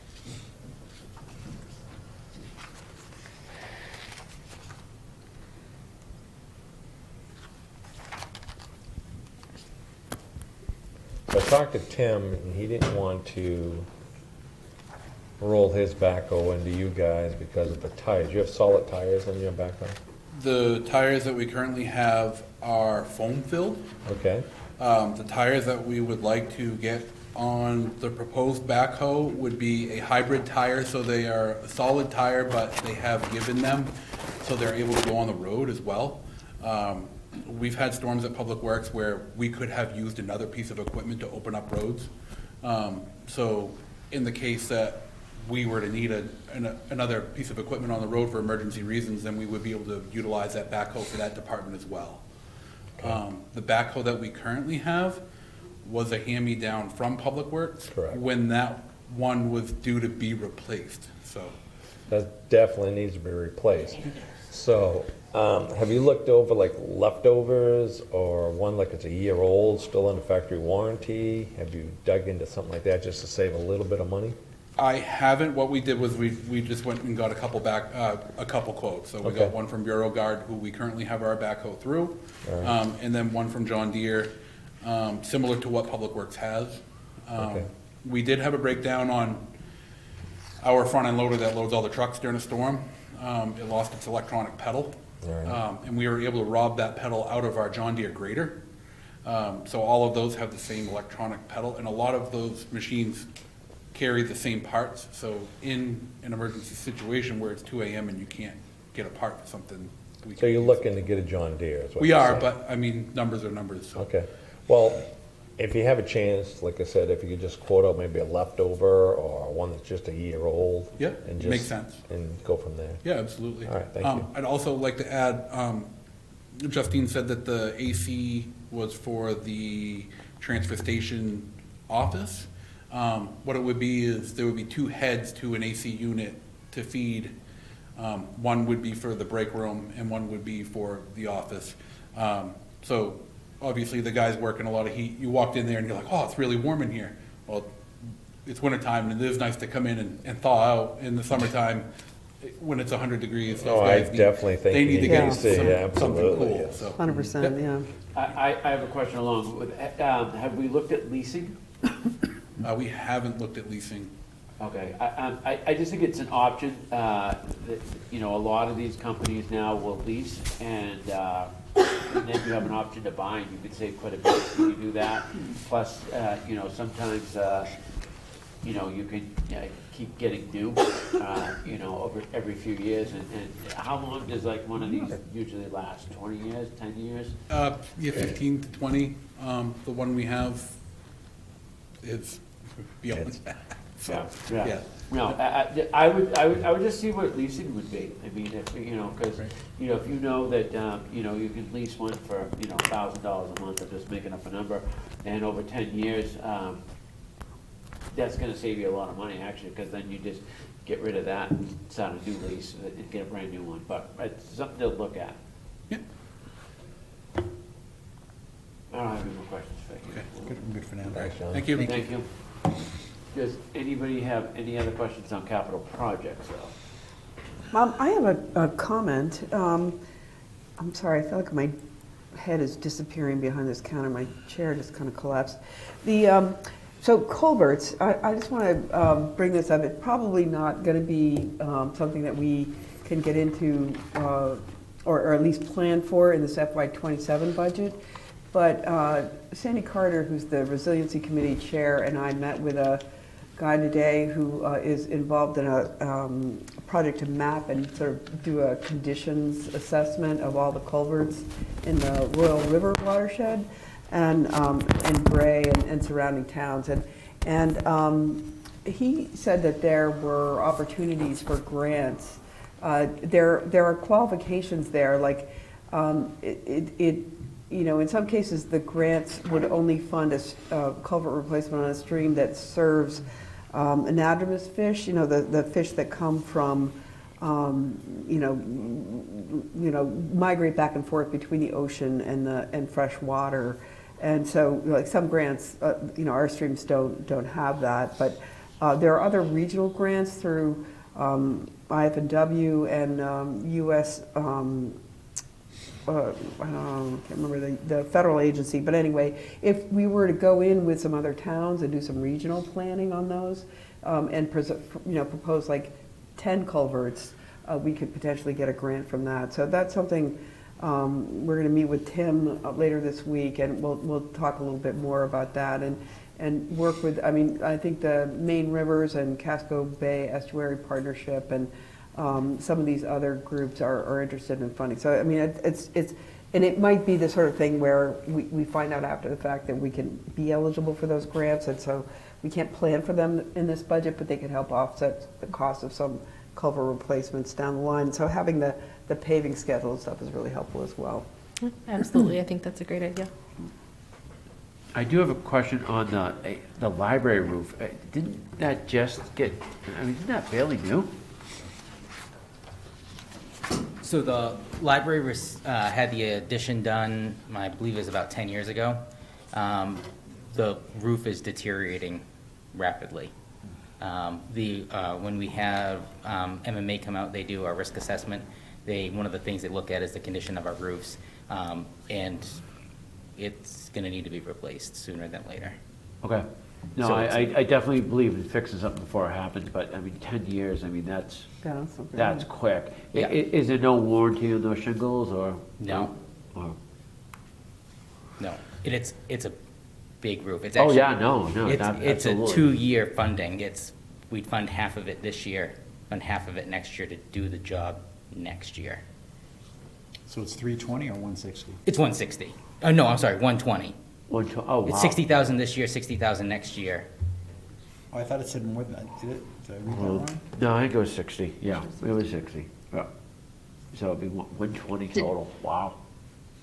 Did we get multiple quotes for that, or That's an, is there? that's an estimate right now, because it will go to bid when we go to do the job, but we need to Okay. have that money to do the project. All right. Okay, thank you. Yep. All right. And if I may, Yeah. so the library roof is gonna be due very soon. This roof is gonna be due next. This panel roof? Yeah. This roof has lasted longer, but this roof will probably follow shortly behind. And how old is this roof? I think this roof is about 15 years old. So we got a little bit longer life on this one. It just, it amazes me that, I mean, most roofs are getting 20 to 30 years at least, so that surprises me. But I want to fix it before it goes bad. We could be an open-air stadium like Foxborough. Yeah, exactly. All right, thank you. Anybody else have any questions for anybody? All right, thanks, Jesse. Before I move on, I did just want to clarify that the decision to defer some of these projects wasn't because they weren't necessary. It was more just looking at it from our tax burden point of view. So deferring them this year doesn't mean they won't come up in future years. And the impact, I mean, next year we're going to have capital needs on top of the ones we're deferring. So I just wanted to put that on everybody's radar. I don't see them on this. So which ones are we deferring? We're deferring, we were going to put 45,000 up for, aside for future revaluation needs, Or? for assessing. Did you say 4? Yeah, I know. I just can't see them, yeah, so, yeah. Oh, yeah, okay. So the New Begin Gym floor replacement for 85,000. Or? Water main at Pennell Complex for 150,000. And the response and command vehicle for 75,000, which might I add, was deferred last year as well. Now, you did all this because you're worried about the 212s, correct? I do not do all of this Well, collectively. somebody did all this because we no. don't know where we're at yet. No, not necessarily. I mean, it's just when we put all of these on the table, I mean, that's just more that we have to go to the taxpayers for to use. Correct. Unless we wanted to use fund balance specifically for these projects, but that's not currently what we're proposing. Okay. All right. Actually, while you're still there, I wanted to ask about, I brought up several times the cost of fuel and stuff. So you'll be rebidding those coming up and are you thinking in terms of putting in some sort of escalator kind of? When you mentioned that earlier, it threw up a flag for me because I was like, when I was going through all of our utility budgets, that was prior to everything kicking off. So I mean, it's definitely something that should be factored in. I think it's a good idea. I know we typically go with Dennis K. Burke for our fuel. We're not quite tied to them like we are with Irving for propane because they own our tanks. But I definitely think we're due to explore what else is out there. Okay. And if I'm not mistaken, we can price fuel through GP Cog. We can use the GP Cog's avenue to look for fuel costs as well. Yeah, that might be worth doing.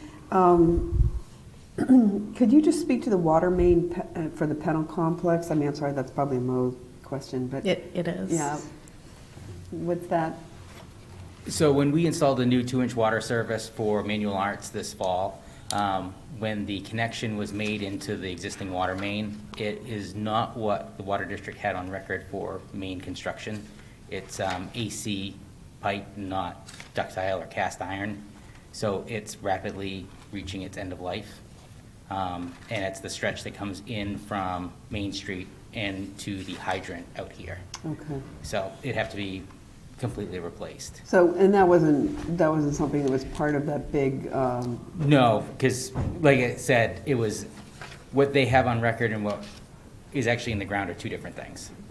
okay. Yeah, well, until you dig it up, sometimes you don't know. Okay, all right, thanks a lot, appreciate it. And I just want to make this comment now. I think putting these off is never a great idea. We're going to have to pay for it eventually, and other stuff is going to come up. I'd rather have it in the budget, and because the taxes are going to go up. There's no question about that. I'd like to keep it in the budget and as we go through this and then take it out after. I'd hate to take it out now. It just, you know, we don't know where we're at with the 212s. We don't know a few things yet. But, you know, the more we take out, the leaner we are, the more issues we can run into in the future. And then we, you know, my biggest thing is I'd rather have a 3% increase every year than a 3%, 20%. So just something to think about. All right, if there's nothing else, I'll move along. Next, we'll be talking about our non-property tax revenues and transfers that we'll be using to support the expenses we've presented to you so far. So these are the funding sources other than the taxes that we're going to commit. So these are all the revenues that come in to support our operational budget and tell us how much we need to commit in taxes. Another thing is we have our state revenue sharing, which is a large piece. Excise taxes for motor vehicle excise tax. And then we have transfers in, such as the transfer from the unassigned fund balance.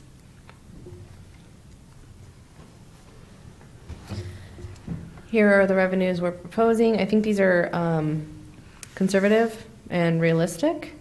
We've based these off of our actuals over the last few years. Let me see.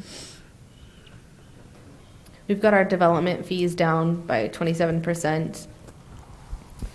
And another large one is library fees, down by 30%. Public safety fees down by 18%, and public works fees down by 17%. Interlocal services, that's proposing that we're no longer doing our agreement with North Yarmouth. And this presents a transfer from the unassigned fund balance for $1 million, which is a $250,000 increase over last year when we had spoke about stepping down our use of fund balance. Transferring from TIFs, $874,203.40. And we are proposing a 0% capture on the South Gray TIF. Mm-hmm. Any questions? Start with Ken, I guess. So how much, the Bluebird Festival cost us money? It does. We do also bring in revenues. As you see here, I decreased them to be more in keeping with where they were or have been. Ideally, the revenues would offset the expense. Oh, okay. Go ahead. But do they? This year they did not, which is why I decreased this. All right, so. And if I'm not mistaken, I'd have to revisit that budget line, but I'm fairly certain I reduced the budget in admin as well. Let me see. Is that for this summer's, this Blueberry Festival line, is that for this summer's or next year? That's for this August. This August. Yeah, so if you go back to the admin budget, you'll see that expense line budget matches the revenue that we're proposing. Do you feel comfortable with these, or do you think you should move them down a little bit, or? I don't think we should move them down anymore. I do feel comfortable in these. I think that they're responsible. In that same token, I'm more than happy to revisit any one of them, just to see if we can dig a little deeper. I just don't I don't ever think it's responsible to budget for unachievable numbers. Absolutely. How far off were we last year? I don't have the numbers in front of me, but I specifically have concerns about our interest on the general fund, like our investments or just our regular bank accounts. Mm-hmm. I think it appears that we're going to be slightly under on our development fees. Or hold on, let me make sure I'm not getting lost. Some of these we bunch together. There's a number of them that I feel like we're going to be slightly under. Something different I want to do this year, which I haven't pitched to anybody, is I want to continually update the actuals. I think last year we just did half of a year. The budget book that I presented you all with is halfway through January. So my hope is to update that because, I mean, some of you all might be looking at revenues and or expenses and not being able to make sense of what we're presenting to you.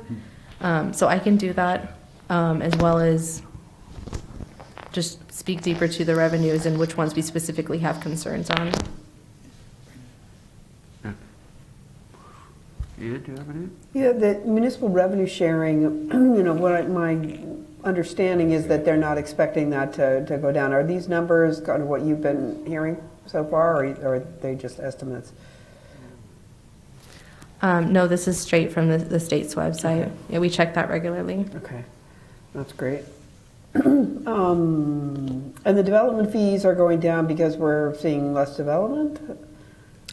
I can't quite speak on why they're going down. I'm just following the trending numbers. Okay. I don't know if Tammy's not here. Yeah, I'm wondering about if we do go ahead and pass that growth management ordinance, if that will further decrease the development line. It's possible. It's something that I can follow up with Tammy on and see if we want to revisit this number. Yeah, that might be good.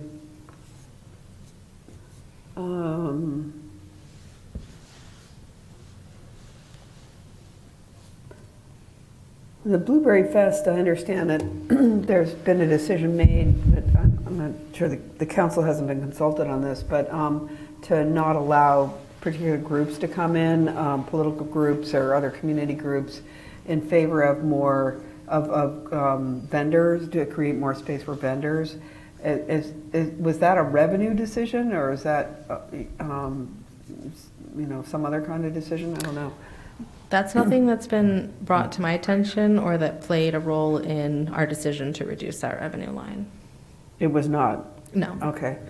All right. I feel like that's something that the council should discuss, and I don't know how the best way to do that is, but and I don't know that it has to be done in connection with the budget process, but groups are being solicited to to apply to be at the Blueberry Fest this year, and some have been told you're no longer eligible, and some of them are informational groups that I think benefit residents Right. to learn more about. So and they've been directed instead to the community Great Community Day. Anyway, I'm concerned about that because there has been no discussion, and it seems like that's a policy that the council should weigh in on. Right. Yeah, actually, I agree. I mean, if this is going to be funded by the town, if we're going to lose money on it, I don't think we should tell a certain group they can or can't come. Or maybe if they feel that way, maybe we just place them in a certain area. I don't know. That's what's happened in the past. An informational area. I mean, honestly, I'll speak right out. I don't think that. I think this should be self-sufficient. Yeah. I think we should be charging more for the vendors to come in, and what we bring in should offset the cost of what we have. I mean, I don't think we do this, but I know some place where the food vendors come in, they pay a percentage of what they sell back to the town. We don't have to do that, but we need to. This should be self-sufficient. I mean, the thing is packed. It's 60 to 70% of the people are probably not even from the town. There's a lot of people that aren't from the town, and I just think it should be self-sufficient. I think it could be, if we have people waiting to get in, again, we have, say, an extra 10% of people waiting to get in, and if we're charging more, then we only have an extra 3% waiting to get in. I'm fine with that, as long as we're filled up.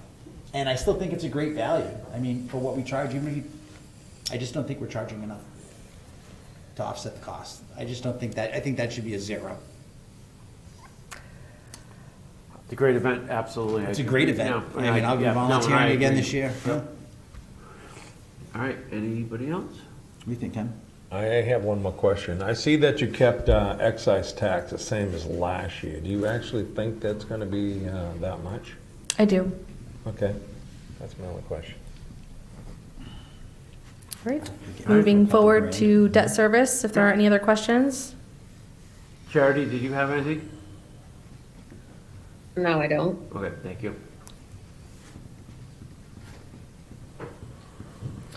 All right, debt service, this represents the town's required annual payments for previously approved borrowing, including principal and interest on bonds and notes used to finance major capital projects such as infrastructure, facilities, and long-term equipment. These payments are non-discretionary obligations and must be funded each year before other municipal spending, ensuring that the town meets its legal and contractual commitments. In gray, debt service is closely tied to the capital improvement plan and reflects past voter and council decisions to spread the cost of large projects over time rather than funding them in a single year. Managing debt service responsibly helps maintain the town's financial stability, protects creditworthiness, and balances current service needs with long-term affordability for taxpayers. Now, if you remember last year, we approved the early payoff of a few of our debt service items. So this year we are only looking at the two.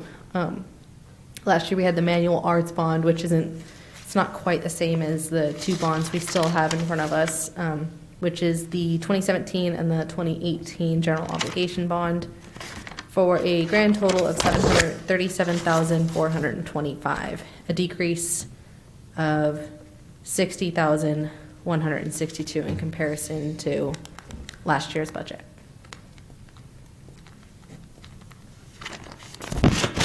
Some of these we can't refinance, right? That's correct. Real quick, I want to correct something I just said. Wow. It's a $60,000 decrease in comparison to last year's budget because the ones that we paid off early were not budgeted for, because then it would fall to fund balance. So that's not a representative number. Okay. So, which ones can we refinance because rates are dropping, and which ones can't we? Or which one? I think the 2018 and the 2017, if I'm not mistaken, have already been refunded Okay. or refinanced, if Yep. you will. I'd have to double check on that. While going through the 2018 bond, the 4.8 million earlier, Debbie may have come across something that indicates we may be able to, there's a small early payoff clause that we weren't previously aware of. So we need to look into that more, and so we can present you all with what that might look like. I don't think that we're eligible at this time, but maybe in a future year. So you mean, if we pay it off earlier, we get extra money, or there's a penalty? I have to get the details of Okay. it. It's just previously our stance was no, absolutely not. But it turns out that there might be a small early payoff clause in that 2018 bond. Okay. Yeah? I don't have any particular questions about these. The debt service, no. Charity?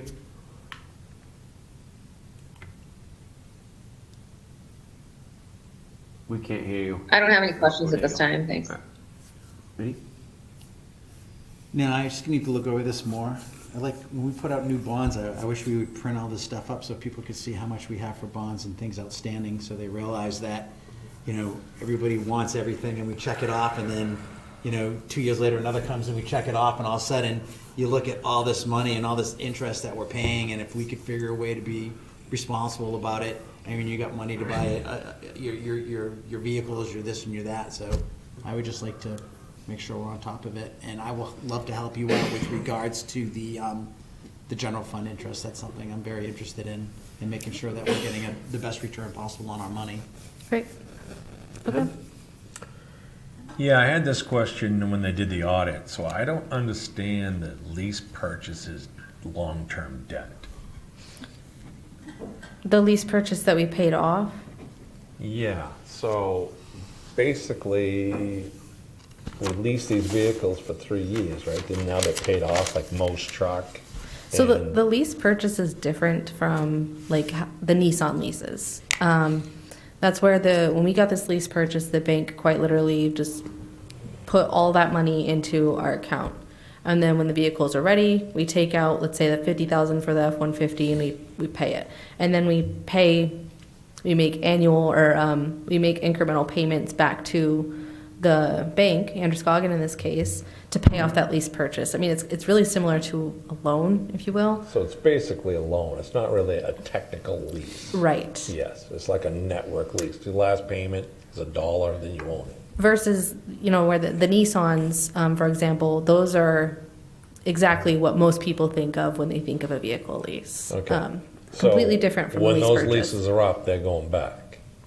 I That def- kind of lease? They do or- go back. I think we do have the option of purchase, but yes, they will go back at the end of the lease. Okay, curious. Well, thank you. You're welcome. All right. Okay, Thank you. thanks. Okay, I guess we're in for public input, questions?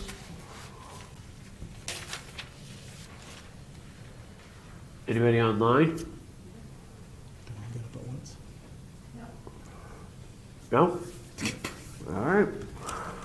Let's see here, so, We actually have questions for you. okay, go for it. So we're gonna skip public comment. So this is gonna help us move forward to get to the next portion of the budget process for our first public hearing, which is scheduled for March 31st, so 2 weeks from today. So some of our questions for you for tonight. If a budget gap must be closed, which tools does council want to use first and in what order? Would you like to look at us focusing on operating reductions, capital deferrals, or revenue adjustments? Go for it. I'd like to see, just as an exercise, and this would go for every department except assessing, if you had to cut like 3%, how would you do it?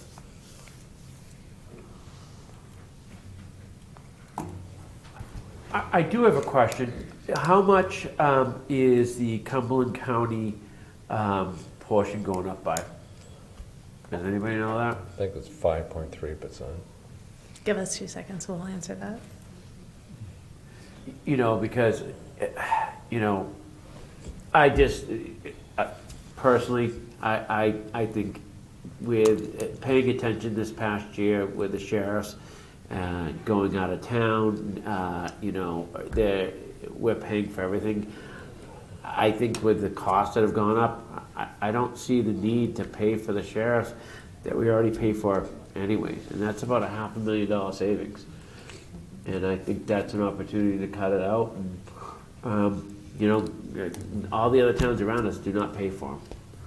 So, I went to a warrant article, you can't cut one of them out. we have to leave one. They went to a warrant article, they approved it last year For- for an extra deputy. for- So for- now for we that have year. one full-time deputy. Yeah, for that year, and that's now coming into it next year, so it would be, we're going to the next year now. I don't know. Could you speak to that? Yeah, so right now we're looking at $1,203,410, which is an increase of $167,000, or 16.2%. Yeah. And again, these aren't finalized numbers, but that's what we're working with right now. So I guess the question is, so I think what if I may, when they came in, they spoke to us the other day, they said, because they made a decision not to work with housing the ICE prisoners at the jail, that's their decision, whether it's political or not, that's their decision. Unfortunately, we're paying the price for that, because of that. In addition, when they spoke, there's nothing that they did to reduce any of their costs to try to help offset our and the other towns' costs. So they're kind of putting it back on us. So one of the reasons, or one of the ways we're looking to reduce that possibly, is to try to reduce or eliminate that cost for our town, basically. So what he's asking is, did the voters vote for that for just a year, or is that something that we could remove? So last year when we drafted the warrant article that was specific to the sheriff, we did draft it as a separate warrant article. It wasn't part of anything else. And in that, we did list the clause that the dollar amount that was presented to voters at that time was for a half year. And we did note that it would be an additional cost for the second year. So how we go about that, I can certainly reach out and get more clarification, but I do know that it was referenced for an additional year as Well, I guess my question No is- dollar amount was referenced, but Yeah, and The what's intention. our agreement? I mean, do we sign a 3-year contract? I'm looking at all the costs, and You know, I just have not seen the value. You know, they get, you know, they go to every other town with our vehicles, our gas, our you know, and they're going up in cost and cost and cost, and they did nothing to help us. So why don't we just cut it out of the budget? So what we can do in the meantime is certainly review the contract and see what our options are going forward. All right. Yeah, that would be. But Justine has something to clarify. That would be great. Go ahead, please. Yeah, so I was speaking on our Cumberland County tax needs, Yeah. right? Not our public safety Yes, contracts. that we know. No, I understand Okay. that. I just So wanna make what we're sure. trying to figure out is that they're going up now by another $100 and something thousand. Right. Right? And, you know, I'm trying to figure out a way to save us that money, because why should we pay it? I just don't, we didn't do anything, and, you know, they didn't do anything to cut. So, I have those contracts right here. I can shoot you guys That an would email. be great. Does that include time off, benefits? Point of clarification on that contract for the new deputy. Yep. Was, I think that to sort of reduce the pain, my recollection is that Mike had arranged it, former town manager had arranged it to begin halfway through the year, right? So it was a Yes. full-time position, but only for 6 months. And so with the understanding, it would be a full-time position for Yes. 12 months in the upcoming year. Yeah, okay. Correct. Just want to make sure. How long is a warrant article good for? Like, if you voted on it in 1 year, does that warrant article expire the next? No. No? How long is a warrant article? Well, it depends going on for? which warrant article we're discussing. Or So- like the sheriff to make it full-time?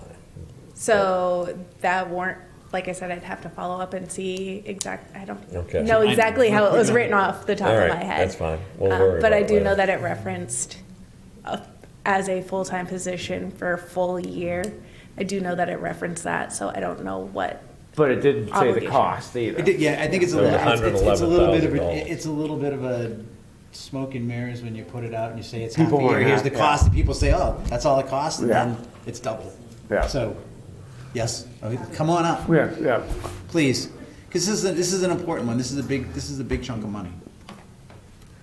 So I'm just going to read the warrant article verbatim.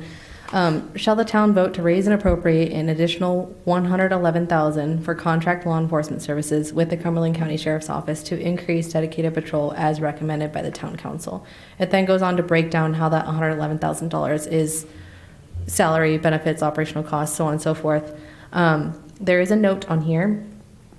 The town currently has dedicated law enforcement patrol Wednesday through Saturday, 7 a.m. to 2 a.m. This proposal would add dedicated patrol Sunday through Wednesday, 11 a.m. to 9 p.m. beginning January 1, 2026.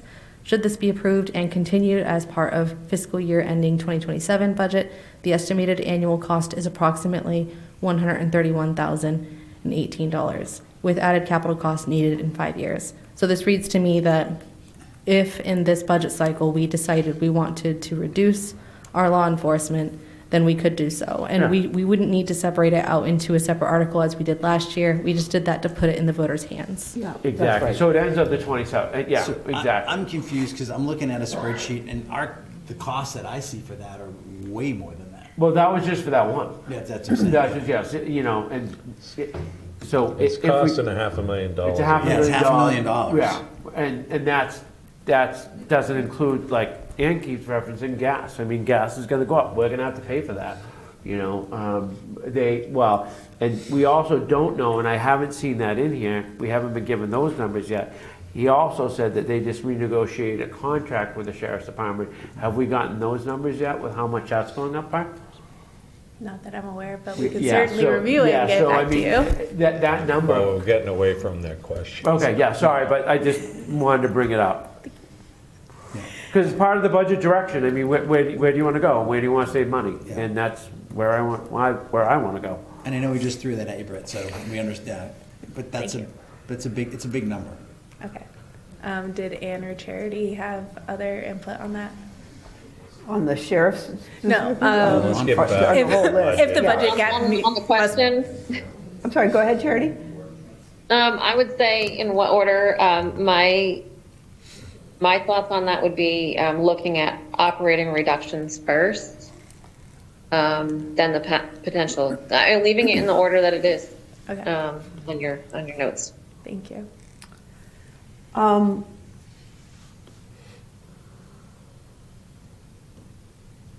Yeah, I mean, I feel like we cut a lot from the budget last year, and so I'm reluctant to consider operating reductions. I mean, I think revenue adjustments is where I'd start, and that includes the potential for new taxes, depending on what the items are. I mean, I'm not necessarily suggesting that everything that was deferred gets put back on the list or whatever, but yeah, I mean, I guess both operating reductions and revenue adjustments, I would consider at this point.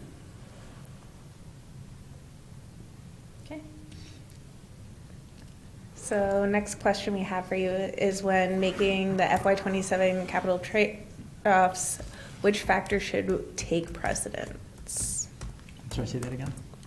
When making FY27 capital trade-offs, which factor should take precedence? You're talking about the capital improvement fund or just in general? Yeah. Yeah, okay.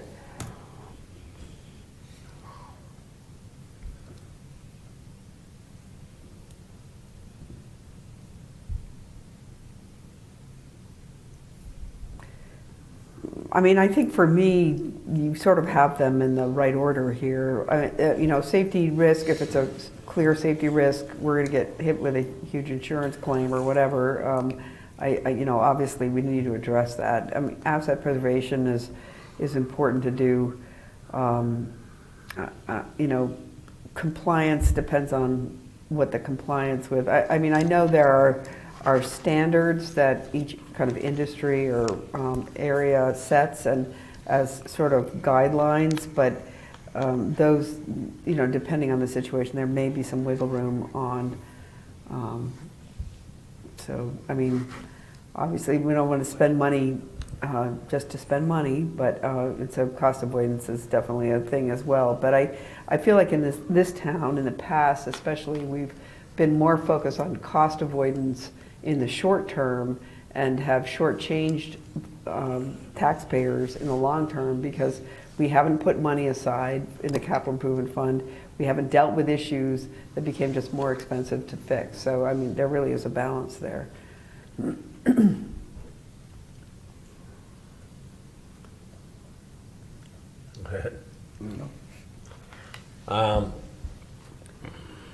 I guess I would just leave them in the order they're at. So.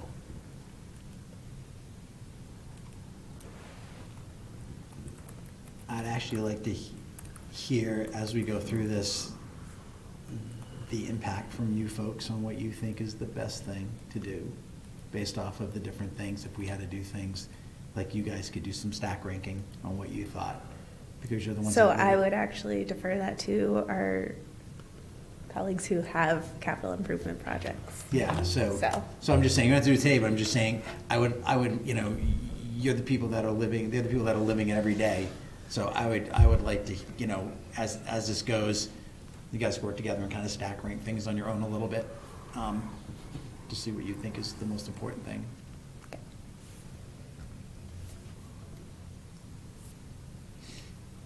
Anything from Charity? We good? Okay. All right. And which items does council already know must be revisited, and what specific decision is required for each? Ann, do you have any thoughts? It seems like as we went through the various department line, budgets, there were sort of questions that people had.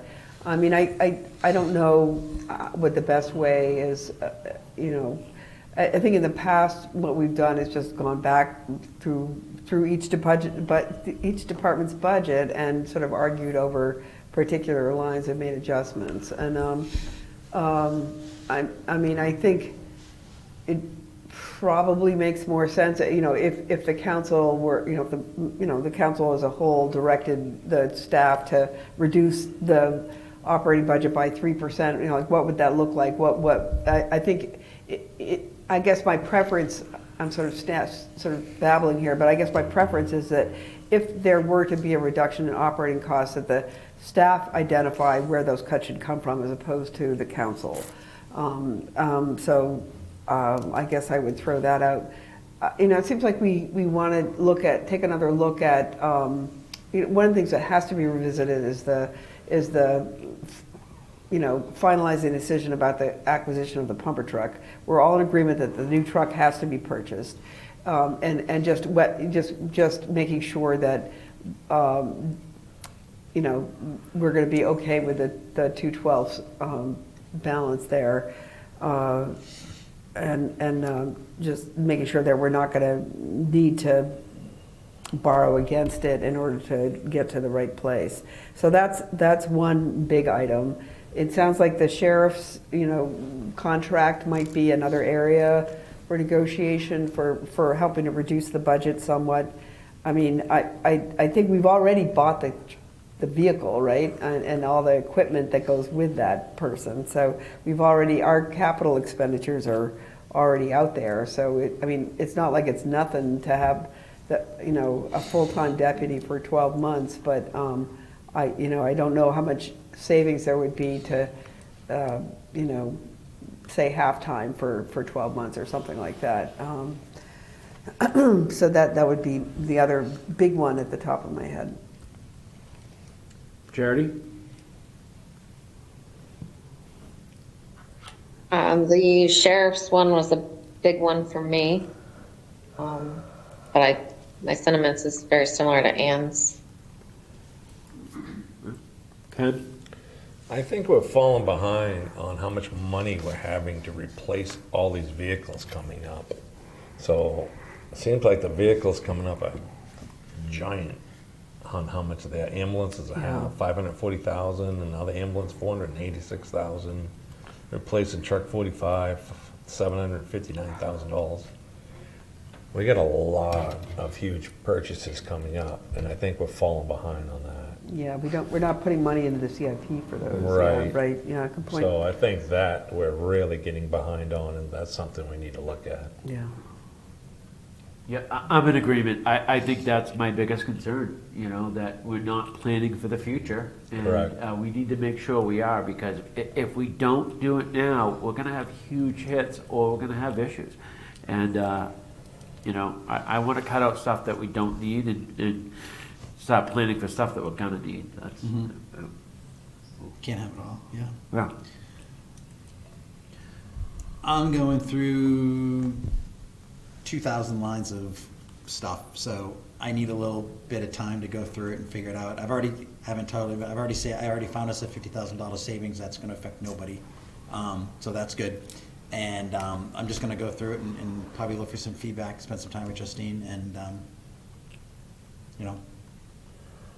But again, I would definitely want input from you guys on what you like, if you have to, especially on the capital side, on what's what. And Okay. to your point, we need to find a way to put some money away, and there's wants and there's likes, and we got to figure out what we need, now and next year and the year after that we have to have, and if we somehow get a nice influx of additional revenue somehow, then we have extra revenue, we can do other stuff. But I think right now we need to make sure that we're getting the important stuff done. So to clarify, just want to make sure I'm hearing you all correctly.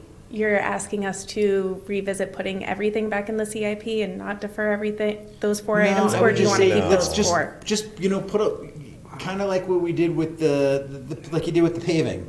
I would put your whole list out and kind of stack rank things a little bit. So we're gonna try to save a little bit in the budget, and hopefully set aside a little bit of money, and. Okay, so So we you have- want to keep the four items that were proposed to be deferred.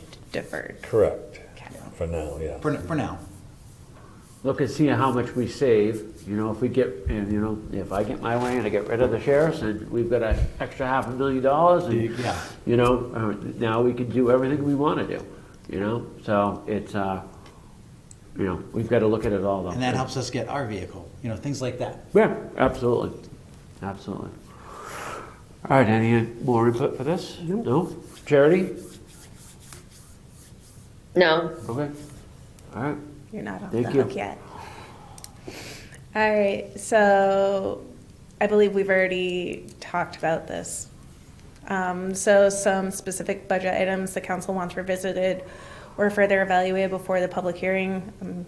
Heard sheriffs, pretty much the sheriffs and the pumper truck, and revisiting some CIP. Yeah, and we've got to go through, I mean, we need to now go through this, you know, Yep. and figure out. Yeah, and just, you know, it sounds like we're unanimous in not wanting to drop below the 212s, which was something that Denise had kind of put out there in her initial presentation. So, you know, I think we're, you know, that's just another thing, another sort of guideline for you. It's not a specific budget item, but it's more of a guideline to keep in mind, to help us keep an eye on. Okay. And I don't think, Jesse, we would know if we're there, right? We don't know if we're really below the 212s. I mean, we're not, right? We're Yeah, not, we're yeah. not. So, I Right. mean, you know, I mean, just think of it now, is that even if we keep the fire truck, for example, just because we've been talking about that, we're not below the 212s. Well, I thought you said if we pulled $1 million out and put it into the budget, we would be. But we already paid for it. No, that's not what I meant. Oh, hold on, yeah. Using, again, unaudited figures for FY '25 and not fully factoring in FY '26, where that's gonna land once it concludes. If we used the $1 million in this future budget, we are proposing, or we're assuming a 0.1% below the 212s. That's what you said last time. Yes. Yeah, Correct. Yep. Okay. Good news for you, Kurt. Yeah. No, I'm just saying that's good. Good news, yeah, It's yeah. good. You said good news for you. You get your truck. Yeah. All right, we already talked about capital projects. So going forward to our public hearing, which is scheduled for 2 weeks from today, what are some key takeaways you wish residents to clearly understand coming up to the public hearing, and what specific deliverables do you expect from staff before that day?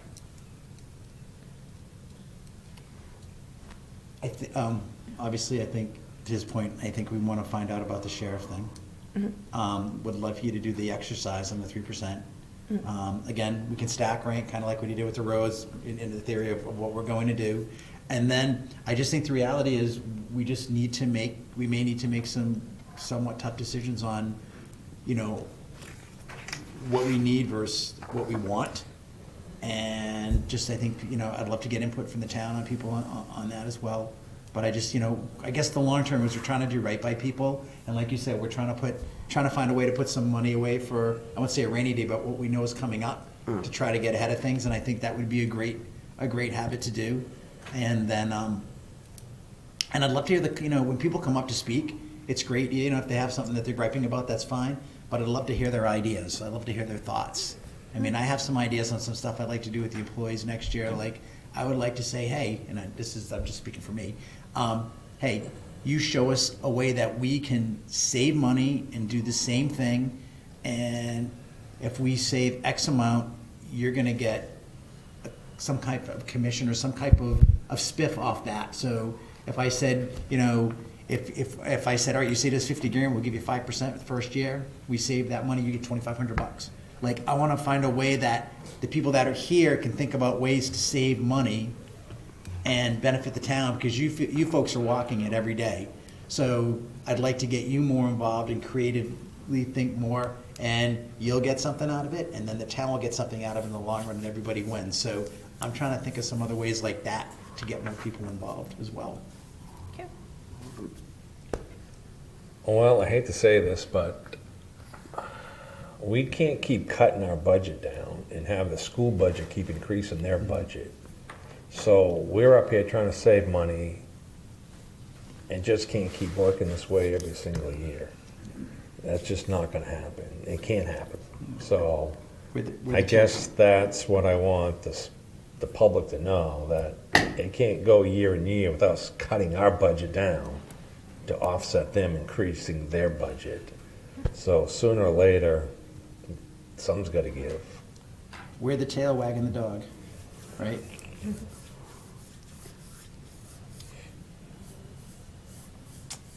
Thoughts, Ann? I mean, I guess it's always a balance, right? I mean, there's a balance between, you know, what it takes to kind of run the operation at a very minimal level, and, you know, what it takes to, which I think the town did kind of operate on that basis for a number of years. You know, I think if we want qualified staff, if we want trained staff, you know, we've got to invest in them, and if we want, you know, vehicles that work, that don't spend a lot of time in the shop, then we got to replace them from time to time. It's just all a big balance, and you know, hindsight's 20/20, but looking ahead, it's hard to predict sometimes, and we just do the best we can. I think everybody's coming to this with a good intent, and we'll just have to kind of work it out together. And I'd like to thank everybody that came up here, not only tonight, but the last group. It was great to see everybody come up and to hear from them and to see them talk, and I thought that was awesome. That was great. It's much appreciated. Thank you. I have nothing else for you. Thank you. All right, can I have a vote? What? Don't we need a motion to go into executive session then? Yeah, you have to adjourn this one first. Adjourn this one. Okay, adjourn this and then do, okay, do I have a motion to adjourn? You just do it. All right, Second. Adjourn, all right, and now, Thank you.